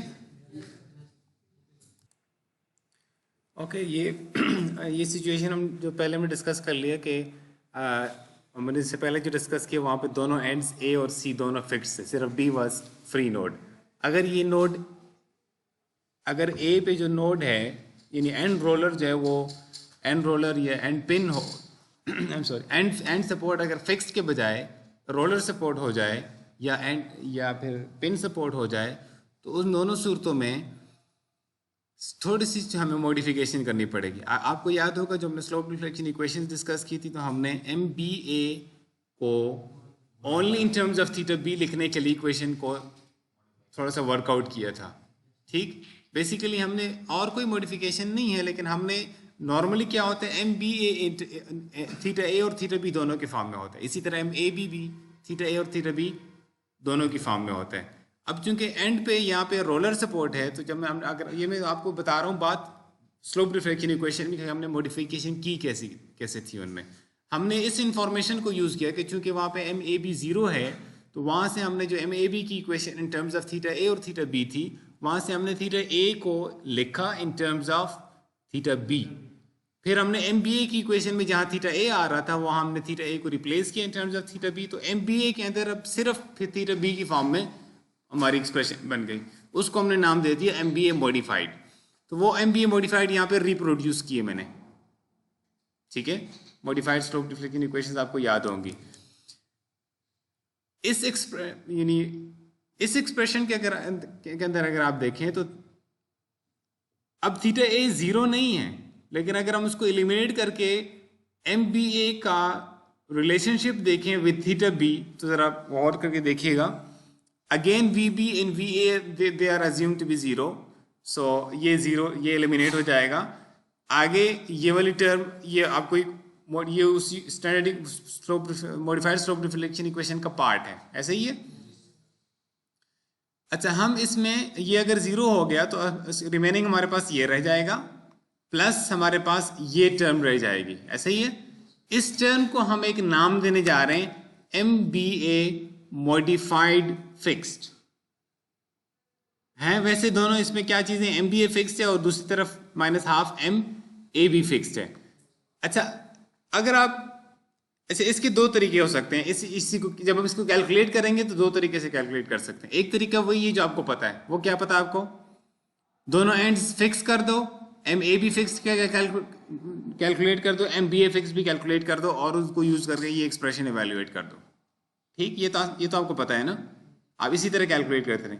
इसका एक दूसरा तरीका ये हो सकता है कि आप जो आपकी ये जो एंड रोलर है, जहाँ पे एंड सपोर्ट है, जहाँ पे इस वक्त रोलर या कोई पिन होगी, उसको एज इट इज रखें, फिक्स ना करें, और सिर्फ दूसरी जो अंदर वाली साइड की सपोर्ट है उसको फिक्स करके देखें, और जो वहाँ पे आपको फिक्स्ड मोमेंट आप कैलकुलेट कर लेंगे वही फिक्स्ड मोमेंट इसके बराबर होगा।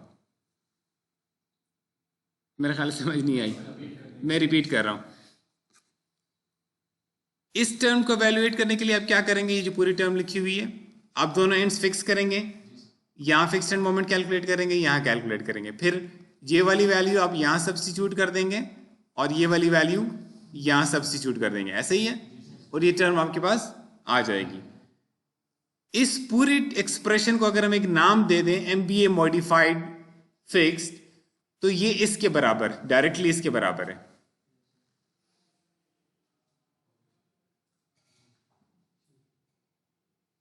और इसका मैंने टेबल 9.2 ये भी डेरिवेशन का पार्ट था ना असाइनमेंट का, ये भी इसलिए डिराइव करवाया हुआ कि जो चीज़ आप आगे यूज करने जा रहे हैं वो आप खुद एक फिर डिराइव कर चुके हैं। पता नहीं आप लोगों ने कितने लोगों ने डिराइव किया या नहीं किया। ठीक है, क्लियर हो गया, इसमें कोई मुश्किल तो नहीं है ना। टेबल 9.2 में जाके वहां से वैल्यू रीड कर लेनी आप, यानी यहां पर जब आप वैल्यू पुट करेंगे तो डायरेक्टली आप ये यहां से रीड करके पुट कर दें। क्लियर, ये नहीं रिजल्टेंट नहीं है, ये कोई वेक्टर नहीं, कोई ऐसे कोई वेक्टर समेशन करके हमने नहीं कैलकुलेट किया, they happen to be same. यानी मैं आपको आपकी तसल्ली के लिए चलें एक कर देता हूं मैं। मसलन अगर ये W लग रहा है और ये स्पैन L है, ठीक, एक केस है कि मैं दोनों को फिक्स कर दूं, तो यहां पे कितने लगेंगे ये, अगर मैं इनके सैम्पल्स यूज करना चाहूं तो मैं कहूंगा MAB would be equal to WL² by 12, ऐसे ही है। और ये M B A would be equal to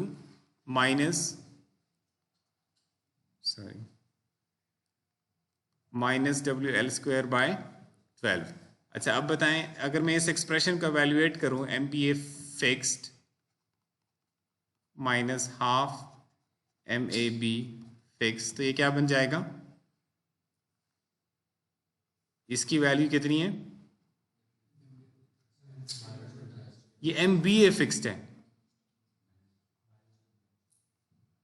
minus W L square by 12, ये वाला माइनस मैंने लिखा है अब यहाँ पे।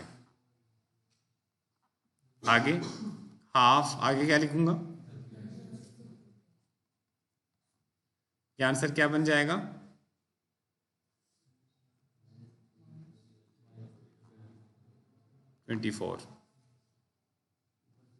सॉरी, कैलकुलेट कर लो, 8 आ जाएगा। Yes, W L square by 8 आ जाएगा। साइन प्लस हो गया या माइनस? माइनस, और इस माइनस का मतलब सिर्फ यही बनेगा। अच्छा ठीक है, W minus W L square by 8 आ गया ना। अगर मैं ये रिजल्ट यहां से लेना चाहूं डायरेक्टली, सॉरी,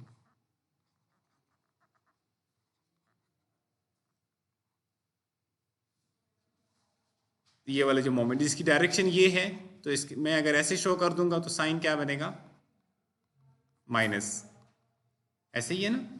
इसके साथ में इसको मैं मॉडिफाइड कहने जा रहा हूं ताकि मैं इसको डिस्टिंग्विश कर सकूं। जब भी ये वाला एंड में फिक्स नहीं करता, सिर्फ उसी तरह रोलर या पिन ही रहने दूं, तो फिर यहाँ का जो फिक्स्ड मोमेंट है उसको मैं उसके साथ में वर्ड लिखता हूँ मॉडिफाइड।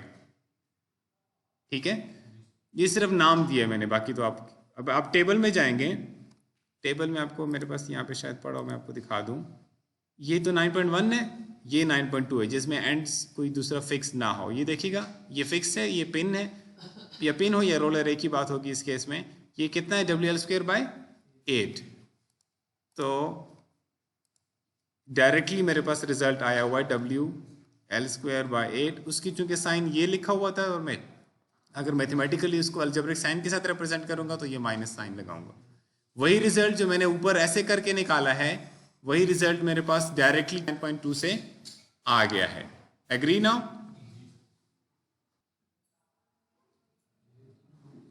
नहीं, लाइट नहीं गई। नहीं, चार्जर तो लगा हुआ है, मुझे लग रहा है हीटअप।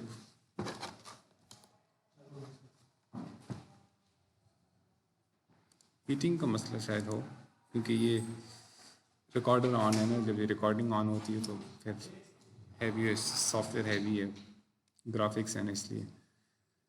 सो ये सिर्फ आपको समझाने के लिए था। बाकी इसका मतलब ये कि अब आप टेबल से करेंगे। ये किस सूरत में है? अगर आपका एंड पे या रोलर हो या पिन हो, तो फिर आप, अच्छा इसके बारे में क्या कहते हैं, चलिए मैं आपको, अच्छा इसका मतलब इस इक्वेशन के इस पूरे टर्म को मैंने एक नाम दे दिया, एमबीए मॉडिफाइड फिक्स या एमबीए फिक्स मॉडिफाइड। ठीक हो गया? तो इसको मैं इस तरह लिख सकता हूं जैसे मैंने आपको यहां लिखा हुआ है, जैसे मैंने यहां लिखा हुआ है, ये जैसे कर रहा हूं। ठीक है, अब वो इक्वेशन को देखती जाइएगा। इसी इक्वेशन में, अच्छा इसको भी मैंने एक और नाम दे दिया, ये जो टर्म है इसको एक और नाम दे दिया। नाम क्या दिया? Delta M B A modified. Modified का वर्ड इसलिए यूज किया कि अगर पहले हमने खाली डेल्टा एम बी ए लिखा था ना, और उसकी वैल्यू कितनी थी? 4EI1/L1, या सिंपली अगर 1 और उससे निकल जाए तो 4EI/L, ऐसे ही था। और ये है 3EI1/L1। अच्छा अब जरा देखिएगा, मैं इसी को इस फॉर्म में लिखने जा रहा हूं, delta M B A modified को। ये असल में तो 3EI1/L1 है, लेकिन जस्ट अब आप जरा देखिएगा मैं इसको कैसे करने जा रहा हूं। मैंने 4 से मल्टीप्लाई डिवाइड कर दिया, 4/4 से मल्टीप्लाई किया, और इसको मैं यहाँ पे और भी आगे लिख लेता हूँ ताकि आपको, मैं इसको ऐसे लिखने जा रहा हूँ, 3/4 times 4EI1/L1 into theta B.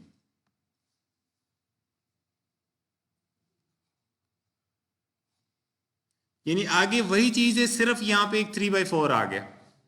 ऐसा ही है ना। इसका मतलब ये है कि जब हम,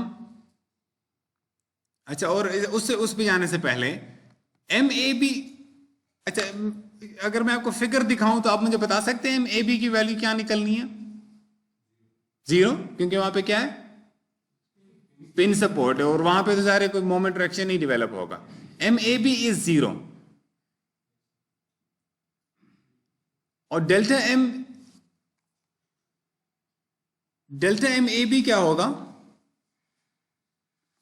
अच्छा, अगर आपको समझ नहीं आ रही मैं ऐसे समझाता हूं। M A B is equal to M A B fix plus delta M A B. अच्छा, अब हमारी सिचुएशन ये है कि हमने इसको फिक्स किया ही नहीं है। ये कैलकुलेशन कैसे की है इसको फिक्स किए बगैर? अब हमने जो मॉडिफाइड फिक्स कंडीशंस ली हैं उसमें ये फिक्स है ही नहीं, लिहाजा ये तो 0 ही निकलेगा ना। तो लिहाजा ये तो 0 है, ये तो हुआ 0। और चूंकि ये फाइनल आंसर 0 बनना है, वी नो के M A B is equal to 0, तो लिहाजा इसका मतलब ये चेंज है, ये भी 0 ही होगा, तभी जाके आंसर एम ए बी का 0 बनेगा ना। So delta M A B is 0। पहले क्या था, जब हमारा फिक्स थे ए और सी, तब डेल्टा एम ए बी क्या था? हाफ डेल्टा एम बी है। यानी उस वक्त जो एक तरह से इसको हम कहते हैं कैरी ओवर फैक्टर, यानी जैसे वो डिस्ट्रीब्यूशन का स्टेप है ना कि बी के ऊपर बी ए और बी सी की डिस्ट्रीब्यूशन कर दी, वो जो हाफ हम लेके जाते हैं ना, हाफ अब दूसरी तरफ, उसको हम जैसे उसको डिस्ट्रीब्यूशन कहते हैं ना, इसको हम कहते हैं कैरी ओवर।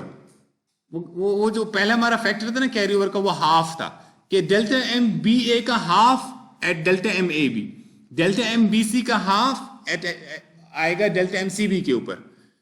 इस केस में चूंकि ए वाली साइड हमारी रोलर या पिन सपोर्ट है, तो वहां पे कोई मोमेंट जब जनरेट होना ही नहीं है, उसका मोमेंट, उसका कैरी ओवर फैक्टर भी 0 हो गया। यानी अगर मैं समझाने के लिए, वैसे तो ये 0 लिखा हुआ है, मैं इसको ऐसे कहता हूं 0 times delta M B A modified, ये फैक्टर 0 है। यानी इसका मतलब है आपने कैरी ओवर नहीं करना फिर। अच्छा, इससे हमें क्या समझ आई? What changes will have to be made if there is a roller support और a pin support at the extreme end of the beam? Use a reduce relative rigidity factor. Reduce से मुराद कि 3/4 टाइम्स आप उसका जो factor है ना I1, वो जो आप 4EI/L करके लिख रहे होते थे, जो भी आप बाकियों के लिए वैसे जो आप रूटीन में लिख रहे थे, उसको रिड्यूस करना है बाय फैक्टर ऑफ 3/4। ठीक हो गया?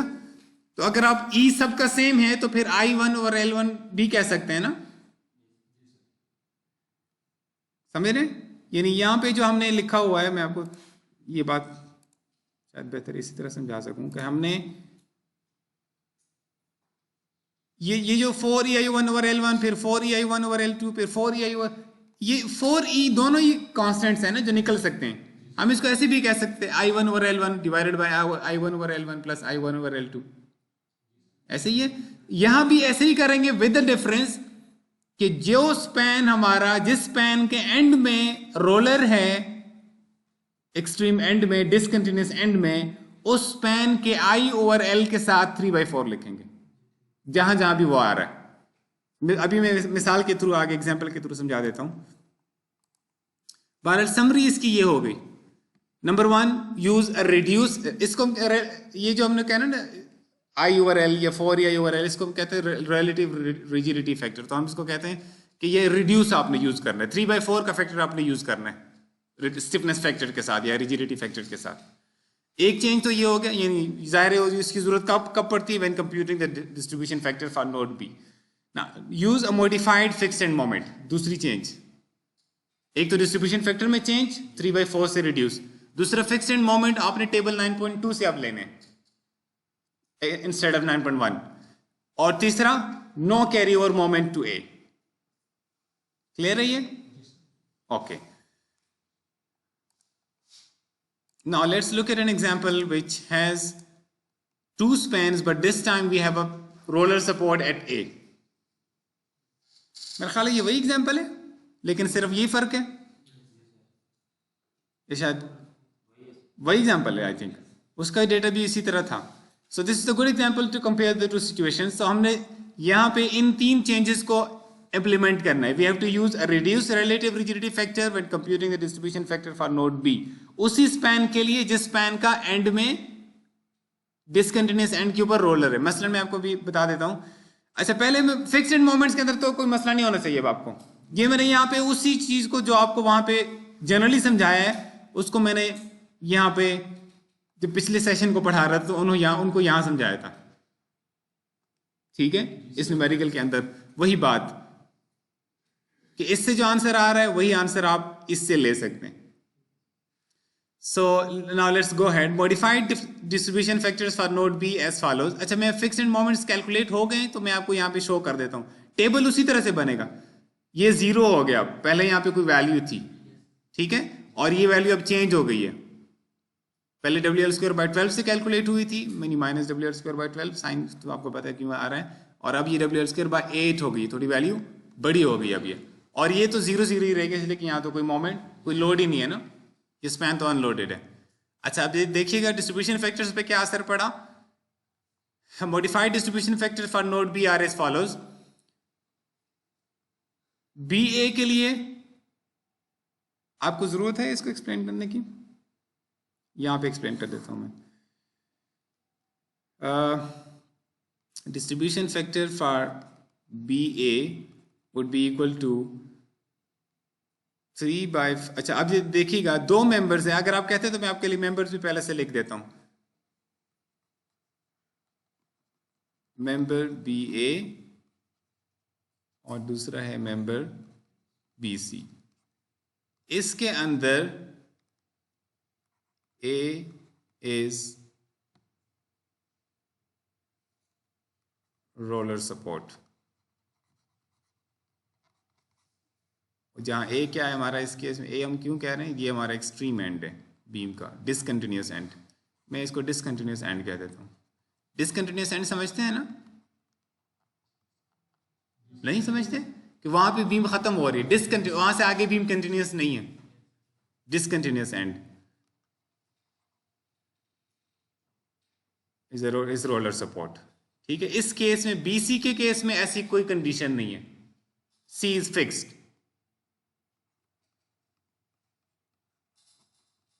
इसका मतलब है इसमें कोई चेंजेस नहीं होंगी. चेंजेस इसके अंदर आएंगी BA के अंदर, जिसका डिसकंटिन्यूस एंड के ऊपर कोई रोलर या पिन हो. Now look at this distribution factor, नीचे लिख लेते हैं. Distribution factor for BA would be equal to, पहले हम ऐसे लिखते थे 4EI1/L1. अब हम इसके साथ ये लिखेंगे और आगे आ जाए तो अगेन यही चीज 3/4 4EI1/L1 प्लस बाकी तो उसी तरह 4EI2/L2. ठीक हो गया. अब इसको जब आप एवेल्युएट करेंगे, मैं एक आपके सामने कर देता हूं. 3/4 टाइम्स यहां पे लास्ट टाइम क्या आया था. अच्छा, इसका तो सिंपल आएगा ना, 4/4. चलो देख लेते हैं. I1 is I, L1 is 3. ठीक है, अगर आपके पास वैल्यूज हैं तो मुझे लिखवा दो, मैं जस्ट चाह रहा था कि ये तो हो जाएगा ना 4EI/3, ऐसे ही है, डिवाइडेड बाय यही चीज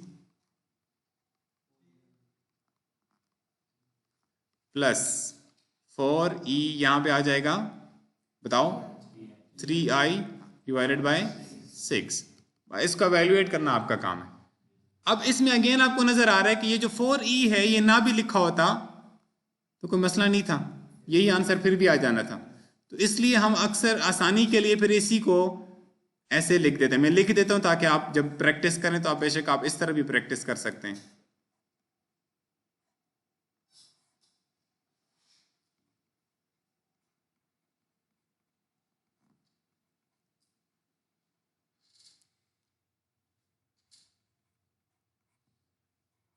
ठीक है,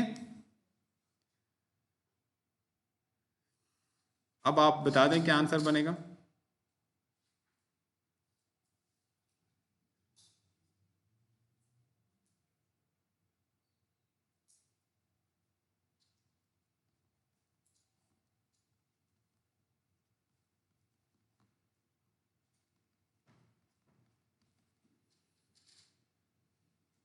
0.25 डिवाइडेड बाई 0.75, 1/3 बन जाएगा। ठीक है, सॉरी ये कैंसिल हो जाएगा, 0.333। ठीक हो गया, क्लियर है। दूसरे भी आप इसी तरह करेंगे, मैं आपके लिए कर देता हूं ताकि आपको कंफ्यूजन ना हो, बाद में आप कहें कि आपने एक किया था बाद दूसरा नहीं किया था।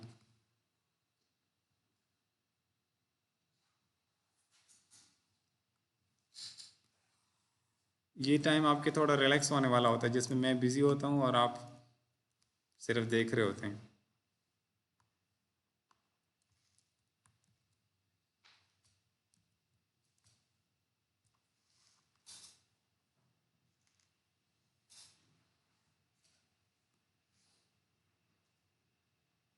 ये बहुत हैवी हो गया अब सॉफ्टवेयर।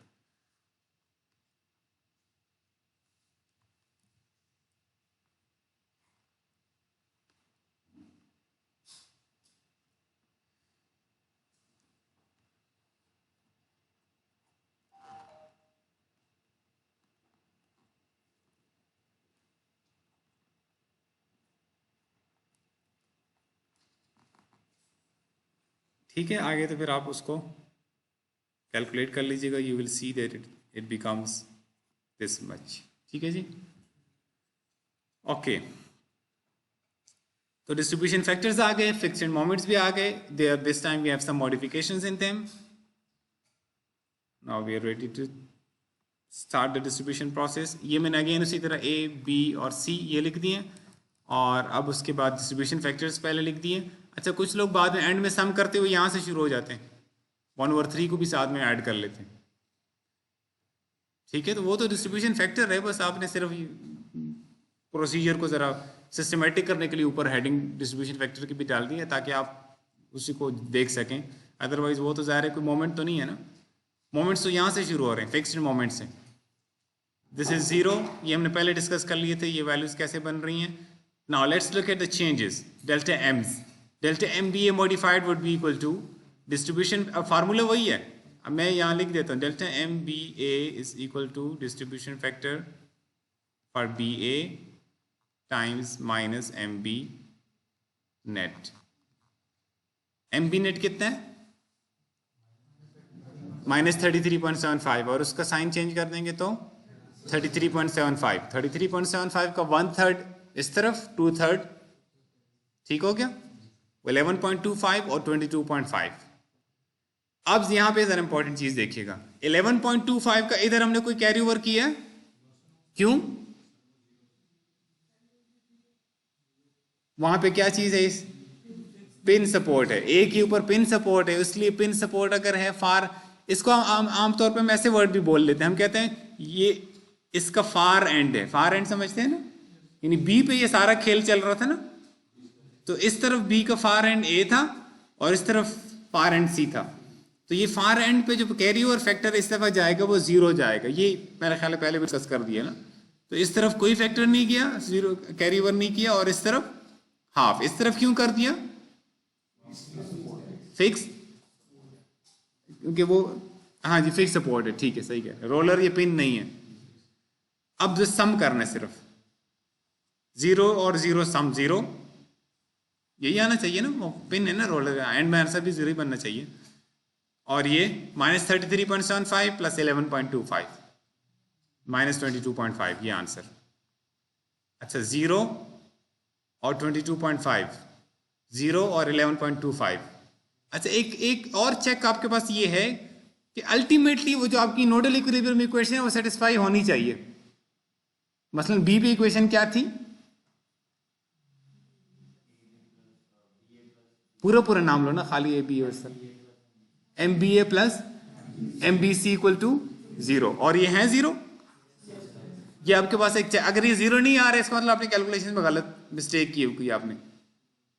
जो मर्जी हो जाए, ये रूल नहीं आपका वायलेट हो सकता। इक्विलिब्रियम है ना, इक्विलिब्रियम, तो इसका मतलब है कि अगर स्ट्रक्चर इक्विलिब्रियम में है तो इसका मतलब है उसकी इक्विलिब्रियम कंडीशन सेटिस्फाइड होनी चाहिए। ठीक हो गया? बच्चे वैसे आपको लग नहीं रहा कि यहां पे कोई वायलेशन हो रही है?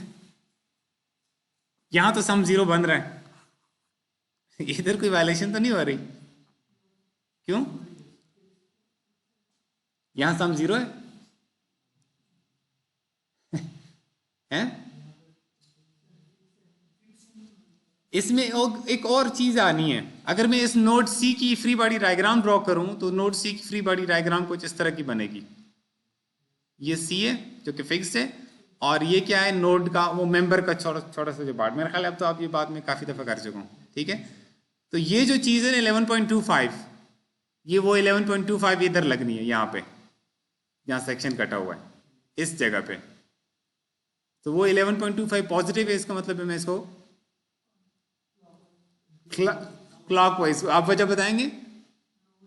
हाँ ये नोड है, counter clockwise positive on the member, उसके लिए अलर्ट हो जाएगा, ठीक है। तो ये क्लॉकवाइज घड़ी ऐसी घूमती है ना, मेरी घड़ी तो ऐसी घूमती है 11.25, बल्कि वो मेरी वाली घूम नहीं रही है, सेल खत्म हो गए। ओके, ये जो सी के ऊपर सपोर्ट है, ये इसने कोई रिएक्शन डेवलप करना है ना, तो वो जो रिएक्शन है वो 11.25 उसने डेवलप करना है। तो ये जो आपको नजर आ रही है उस पूरी पिक्चर का एक पार्ट नजर आ रहा है, जो मेंबर के एंड के ऊपर मोमेंट है वो नजर आ रहा है, जो सपोर्ट रिएक्शन है वो नजर नहीं आ रहा, ठीक है। ये सारे एंड मोमेंट्स है ना, मेंबर्स के एंड मोमेंट्स है ना, यहाँ पे जितने भी हम, यहाँ मैंने कहा था ये ए बी है, ये बी ए है, ये बी सी है, ये सी बी है। तो जॉइंट के अंदर तो अगर मेंबर के साथ सपोर्ट भी अटैच्ड है, सॉरी अगर उस जॉइंट के ऊपर सपोर्ट भी है तो वो सपोर्ट का रिएक्शन भी पार्ट बनेगा ना इक्विलिब्रियम का। पता नहीं कितने लोग समझ सके इसको, लेकिन बहरहाल ओके। सो इस प्रोसेस के बाद I think the rest is simple enough. एक आधा और भी देख लें।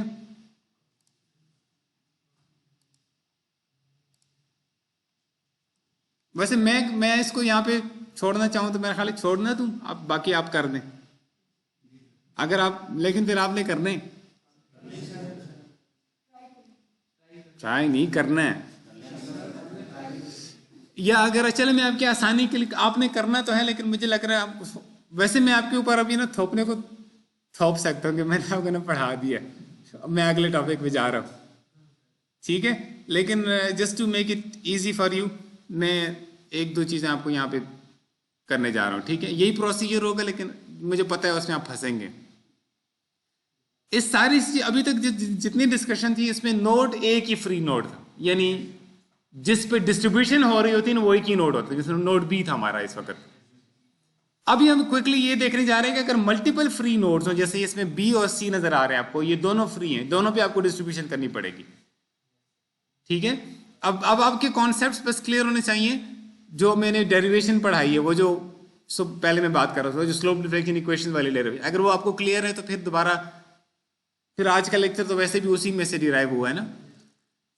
तो थीटा बी की वजह से delta M B A equal to, अच्छा इसमें अब एंड्स हमने फिक्स वाली बात कर रहे हैं, अभी सिर्फ मल्टीपल फ्री नोड्स को एक्सप्लेन कर रहे हैं, ठीक है। Delta M B A is equal to 4ei1 over L1 into theta B A, ये सॉरी, ठीक है। ये मानते हैं ना, याद है आपको?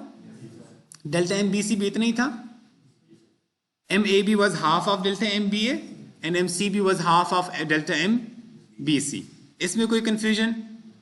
लेकिन मसला ये है कि अब सिर्फ थीटा बी नहीं है, थीटा सी भी है। So due to theta C we have M C B equal to 4ei, वो 2 3 तो अपने हिसाब से जाते जाएंगे ना, सी बी है दूसरा स्पैन है तो फिर उसका 2 आ जाएगा, 4ei2 और L2 टाइम्स थीटा सी, और delta M C D will be 4ei over L times theta C, लेकिन आई अब I2 हो जाएगा, L2 हो जाएगा, क्योंकि अब हम गिव मी अ सेकेंड, नहीं I3 और L3 हो जाएंगे, यहाँ पे मैंने लिखा नहीं है, ये I3 और L3 हो जाएंगे, तीसरे स्पैन में चला जाएगा ना सी डी में, ए बी बी सी और फिर सी डी।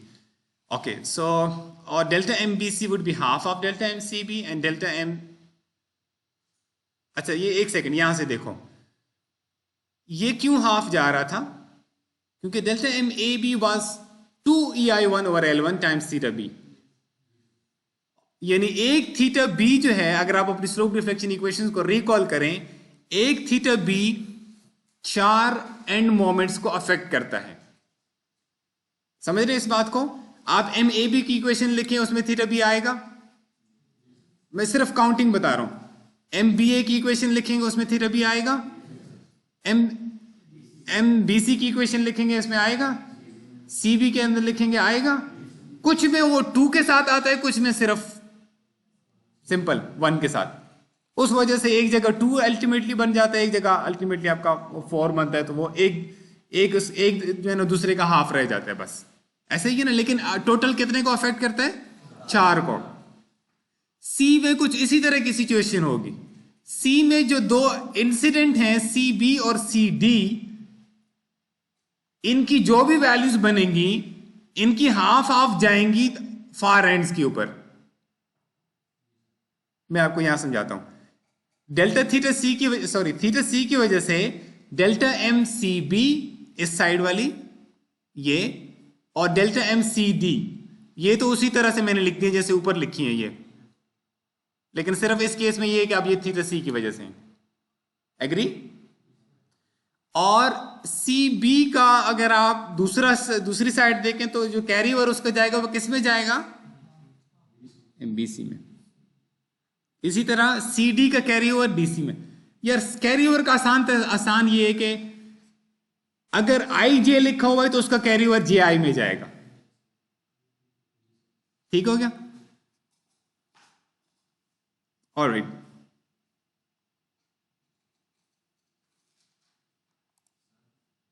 जी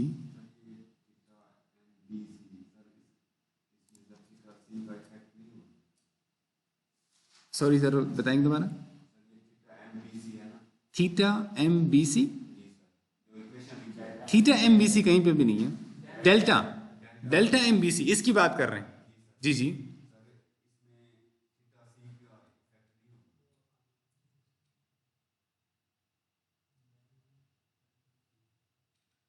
इधर देखो।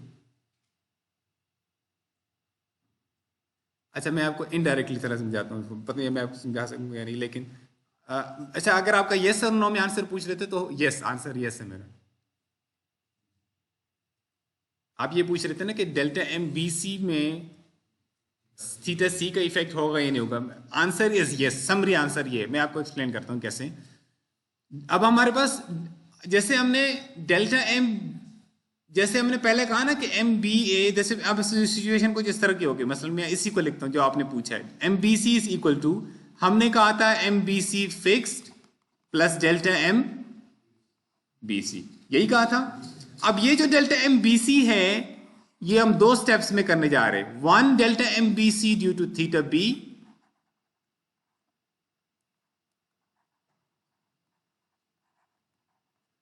और द अदर ड्यू टू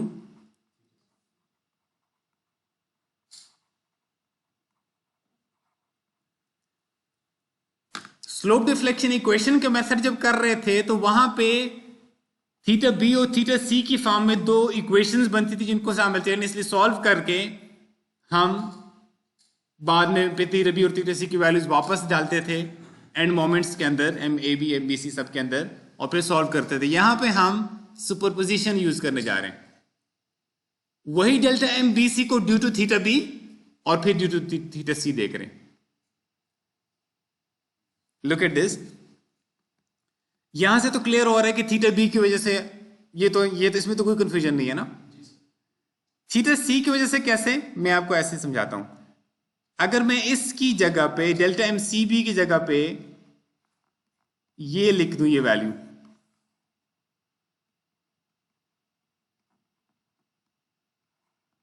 अब क्लियर है? ये जो डेल्टा एम बी सी आ रही है थीटा सी की वजह से ही आ रहा है ना, लेकिन उसकी वजह से ये कैलकुलेट कर दिया, फिर हमने कहा कि इसका हाफ ये। नहीं समझे? नहीं समझ आए? ओके। थीटा बी की वजह से delta M B C calculate हो रहा है। कैसे पता चल रहा है? हम कह रहे हैं कि sum factor times theta B इसकी वैल्यू होगी।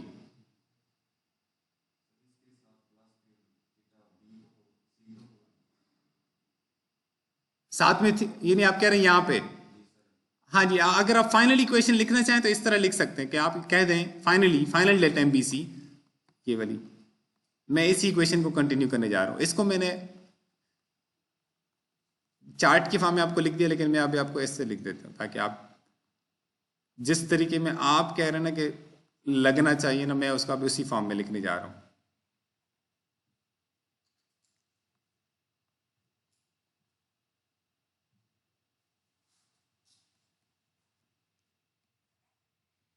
ठीक है, मैंने ये वैल्यू ये वैल्यू मैंने ये वाली लिखी है, यानी जो कि मैंने यहां पे लिखी थी, और ये वाली जो अगले मैंने वैल्यू लिख दी है ना, ये मैंने यहां से लिखी है। यहां मैंने वो सम होता हुआ दिखाया नहीं था। जाहिर सी बात है ना कि थीटा बी की वजह से जो चेंजेस इन मोमेंट आएंगी वो, और थीटा सी की वजह से वो एडअप तो होंगी ना, तभी हम अलग अलग से उनको जिस शो कर रहे हैं ना। यहां पे सिर्फ उस पैटर्न को दिखाना था, क्योंकि मैंने अलग से थीटा सी के लिए डेरिवेशन नहीं की है, मैंने उन्हीं रिजल्ट्स को नोमेनक्लेचर को मॉडिफाई करके एज पर जो भी, जहां ए बी था वहां बी सी कर दिया, जहां थीटा बी था वहां थीटा सी कर दिया। बस क्लियर है? अच्छा, अगर ये क्लियर है आपको, ये चले लिखा रहने दे फिर आप।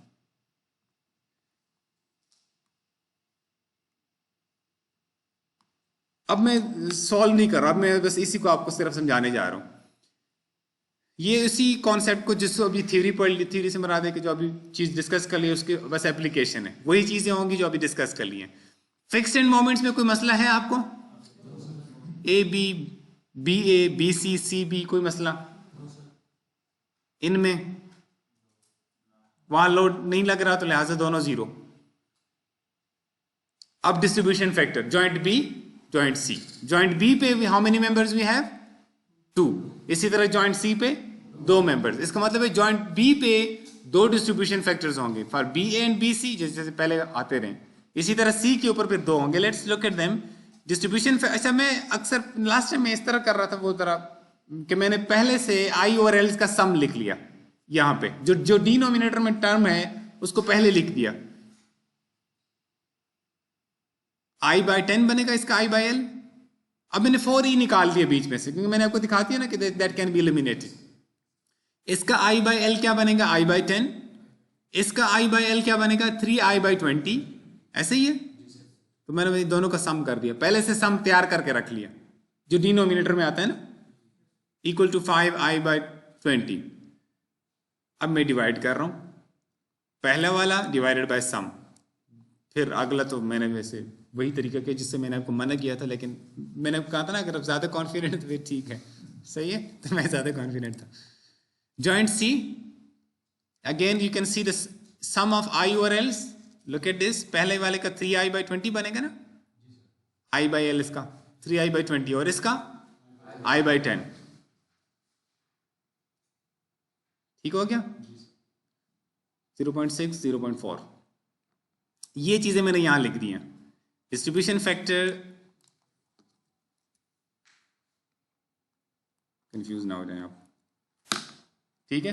मैंने कुछ नहीं किया, बस समझ लीजिए लिखा ही नहीं था कुछ, ठीक है?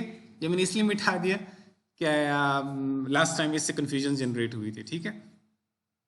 मैंने समझो कि कुछ लिखा ही नहीं था, ठीक है? अब आपने असल में मुझे देख लिया ना मिटाते हुए, तो जब बंदा देखते हैं ना कि ये चीज तो लिखी हुई थी, इसने मिटाई है, क्यों मिटाई है, ठीक है? तो बस ये लिखी ही नहीं थी, ठीक है?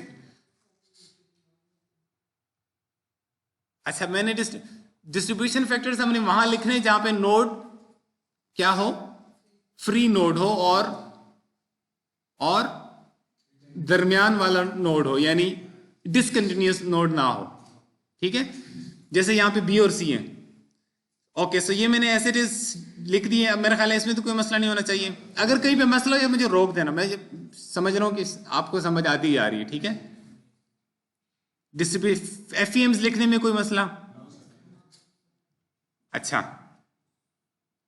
अब नेक्स्ट स्टेप को जरा देखिएगा, we will do them one by one. Node C को पकड़ेंगे, नोड सी पे नेट अनबैलेंस्ड मोमेंट देखेंगे कितना बन रहा है। वो कितना बन रहा है बताएं? ये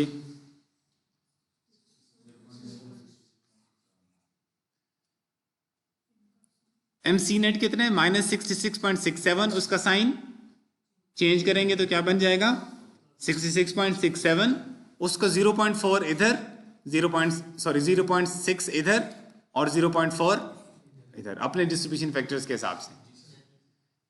अच्छा ये स्टेप हो गया। नेक्स्ट स्टेप क्या है?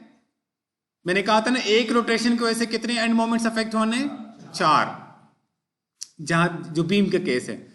तो इसका हाफ इधर जाएगा, हाफ इधर जाएगा। 40 का हाफ 20, 26.67 का हाफ 13.33। क्लियर हो गया ये स्टेप? ये सी के ऊपर मैंने डिस्ट्रीब्यूशन कंप्लीट कर दी है। क्लियर हो गया? अच्छा जी, अब जरा आ जाएं बी के ऊपर। अब बी पे जो मोमेंट्स हैं, एक तो ये फिक्स्ड मोमेंट्स आए हुए थे जिनकी वजह से हम इसको कहते थे ना कि ये एम बी नेट है। एक और मोमेंट यहां पे इस जगह पर delta M B C due to theta C आया हुआ है, ये वाला। तो ये भी इसी नोड के ऊपर है ना। So we will sum all these 3, जितने भी यहां पे इंसिडेंट हैं। ठीक हो गया? सो देयर सम, ये देखो मैं सम कैसे कर रहा हूं, देखो मैंने यहां पे लिखा हुआ है। ठीक है, ये लास्ट टाइम ऑनलाइन था तो इसलिए सम भी करना पड़ता है कि ये इस चीज का सम है। ये सम बन जाता है मेरा ख्याल है 70 बन जाता है। ठीक है 70। ठीक है, ये 50 बन जाएगा ना इनका सम, दो पहले दो का सब्ट्रैक्शन जब करेंगे तो +20 करेंगे तो 70 बन गया। ये 70 को मैंने अब डिस्ट्रीब्यूट करना है between B and B C by factor of 0.4 and 0.6। 70 का 0.4, अच्छा सॉरी, आई एम सॉरी, 70 तो अभी हमारे पास सम आया है ना, उसका साइन चेंज करेंगे। ठीक है, -70 और उस -70 का 0.4 इधर, 0.6। क्लियर हो गया? तो ये -28 बन जाएगा और ये -42 बन जाएगा। अब कैरी ओवर, -28 का हाफ -14, -42 का हाफ -21। क्लियर है ये? अच्छा अब जरा देखिएगा, इससे एक और प्रॉब्लम जनरेट होगी। प्रॉब्लम क्या जनरेट हो गई है? Yes, again we have some unbalanced moment over here. ये जो डेल्टा एम, क्या नाम है इसका, डेल्टा एम सी भी आ गया ड्यू टू थीटा बी। वो एक वैल्यू आ गई जिसको पहले कभी इनकॉर्पोरेट नहीं किया गया था। क्लियर? सो अब इस -21 को हम डिस्ट्रीब्यूट करेंगे, यानी यहां पे अब दोबारा से सम करेंगे। 0 और -21 का सम, -21 उसका साइन चेंज किया तो 21 का 0.6 ये वाला, इसका 0.6 इस तरफ, 0.4 इस तरफ, ये बन गया 12.6, ये बन गया 8.4। अगेन कैरी ओवर, हाफ इधर आ जाएगा 6.3 और ये 4.2। क्लियर हो गया? नेक्स्ट, अब अगेन इस तरफ एक मसला बन गया 6.3 आ गया यहां पे, जो कि पहले कभी इनकॉर्पोरेट नहीं हुआ। अब इसको डिस्ट्रीब्यूट करना पड़ेगा, कोई मसला नहीं। फिर करेंगे 0 + 6.3, 6.3, साइन चेंज करेंगे, -6.3, उसका 0.4 इधर, 0.6 इधर, ये बन जाएगा -2.52 और ये बन जाएगा -3.72। फिर कैरी ओवर करेंगे, फिर इधर एक वैल्यू आ गई है, ये भी कभी इनकॉर्पोरेट नहीं हुई पहले। अब फिर करेंगे डिस्ट्रीब्यूशन। मजे का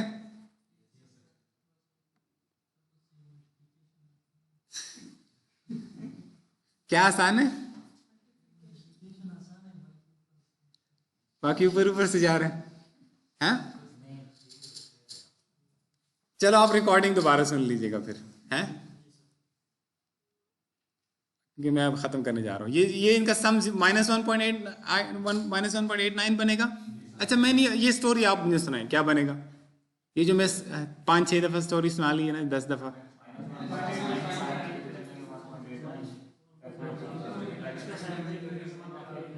ठीक है, आपने अपने आप को तो सुना लिया होगा, मुझे तो खैर समझ नहीं आई है, लेकिन आपने अपने आप को तो सुना लिया है ना। तो अब मेरा ख्याल है अगर आपने सुनाया है तो फिर ठीक ही सुनाया होगा पहाड़ा। ये 1.13 तक आपको समझ आ गई? इसका कैरी ओवर, इधर भी कैरी ओवर, अब फिर इधर 0.56 आ गया। ठीक है, अब मैं जा रहा हूं, बस आप देखते जाएं यहां तक। अब ये आगे एक चीज देखते आप जा रहे हैं, हर दफा जो अनबैलेंस मोमेंट है उसकी वैल्यू आहिस्ता आहिस्ता कम होती जा रही, ग्रेजुअली डिसअपियर होती जा रही है। सबसे पहले हमारे पास जो एक तो शुरू में थी ना, वो तो ज़ाहिर आनी थी ना, ये जो है ना जो कि थीटा बी की वजह डिस्ट्रीब्यूशन की वजह से पहली दफा आया था, वो -21 था जिसको डिस्ट्रीब्यूट करना था। फिर इधर ये 6.3 था जिसको डिस्ट्रीब्यूट करना था, फिर ये 1.89 और फिर ये 0.56, और अगर आप यहाँ पे फिर करते तो ये और ज़्यादा छोटी वैल्यू हो जानी थी। अब डिपेंडिंग अपॉन कि आपको कितनी एक्यूरेसी चाहिए आप उसको करते जाएं, ठीक है। और आपको पेपर में मुझे ख्याल है कि आप बड़े कम एक्यूरेसी पे मान जाते हैं, भाई इतनी काफ़ी थी, मुझे पता तो है। और मैं भी इस पे अगर आप रीजनेबल स्टेप्स कर लेंगे तो आपके इसके मार्क्स नहीं कटेंगे कि आपने बिल्कुल इसको जीरो क्यों नहीं किया। अल्टीमेटली ये जीरो हो जाएगा ना, अप्रोचिंग टू जीरो। ये मेथड ये मेथड जो है ना बिल्कुल, यानी जितना आप करना चाहेंगे, जितना आप करते जाएंगे उतना आपका एक्यूरेट बनता जाएगा, ठीक है। इसमें हम इक्वेशंस को साइमल्टेनियसली सॉल्व नहीं कर रहे, ये एक आइटरेटिव प्रोसेस है, ठीक है। सो अब फाइनल सम को जरा देखिएगा, सम में गलती ना कीजिएगा। सम में हर मोमेंट एंट्री आपने डालनी है। ये तो था आपका MAB फिक्स्ड, ये तो आएगा ना यहाँ पे। उसके बाद यहाँ पे ये डेल्टा MAB आया है ड्यू टू दिस। अब आपको बाद में ड्यू टू ना भी याद हो कि ड्यू टू थीटा बी था थीटा सी, लेकिन एंट्री आपने सम अप करते जाना है। 16.67 -14 -1.27 -0.11, इन सब का सम है 1.3, ठीक है। फिर -16.67 -70 नहीं, वो तो कैलकुलेशन समझाने के लिए मैंने लिखा है। -28 -2.52 -0.22, ठीक हो गया। ये कैलकुलेशन समझाने के लिए, ठीक है। आप इनको ना भी लिखें तो मैं माइंड नहीं करूंगा, आप मुझे सिर्फ 0.56 के बाद नीचे ये डिस्ट्रीब्यूशन लिख दें। -0.22 ये सम आपके पास -47.4। फिर इसी तरह से ये 66.67 20 -42, उनको मैंने सर्कल किया हुआ जिनको सम करना है। -3.78 -0.34, इन सब का सम 47.4। इसी तरह यहां पर भी। अब again look at this 0, sometimes due to some minor rounding off error, क्योंकि आपने ज्यादा अर्ली अगर छोड़ दिया होगा तो मे बी के एक वैल्यू 47.4 है तो दूसरी -47.3 समथिंग आ जाए, तो ये एक्सेप्टेबल है, ठीक है। लेकिन बहुत ज्यादा आपने डिफरेंस नहीं छोड़ना। अब आपके पास एंड मोमेंट्स आ गए, बाकी प्रोसीजर फिर उसी तरह से, मैं उसको रिपीट करने की जरूरत नहीं है। अब आपको मैंने थोप दिया ये, ठीक है, आपके जिम्मे आ गया। मैं अगला न्यूमेरिकल करा नहीं रहा हूं या कुछ डिस्कस नहीं कर रहा हूं, सिर्फ आपको दिखा नहीं, यहाँ पे तो है ही नहीं, बस फिर नहीं करा, ठीक है। लेकिन सिर्फ एक चीज का ध्यान रखिएगा, अगर कैरी ओवर उसी सूरत में होगा अगर, बस सिर्फ ये याद रखें कब नहीं होगा, ये याद रख लें कि कब नहीं होगा। डिसकंटिन्यूअस एंड पे रोलर सपोर्ट हो या पिन सपोर्ट हो तो फिर कैरी ओवर नहीं होगा, बस क्लियर है।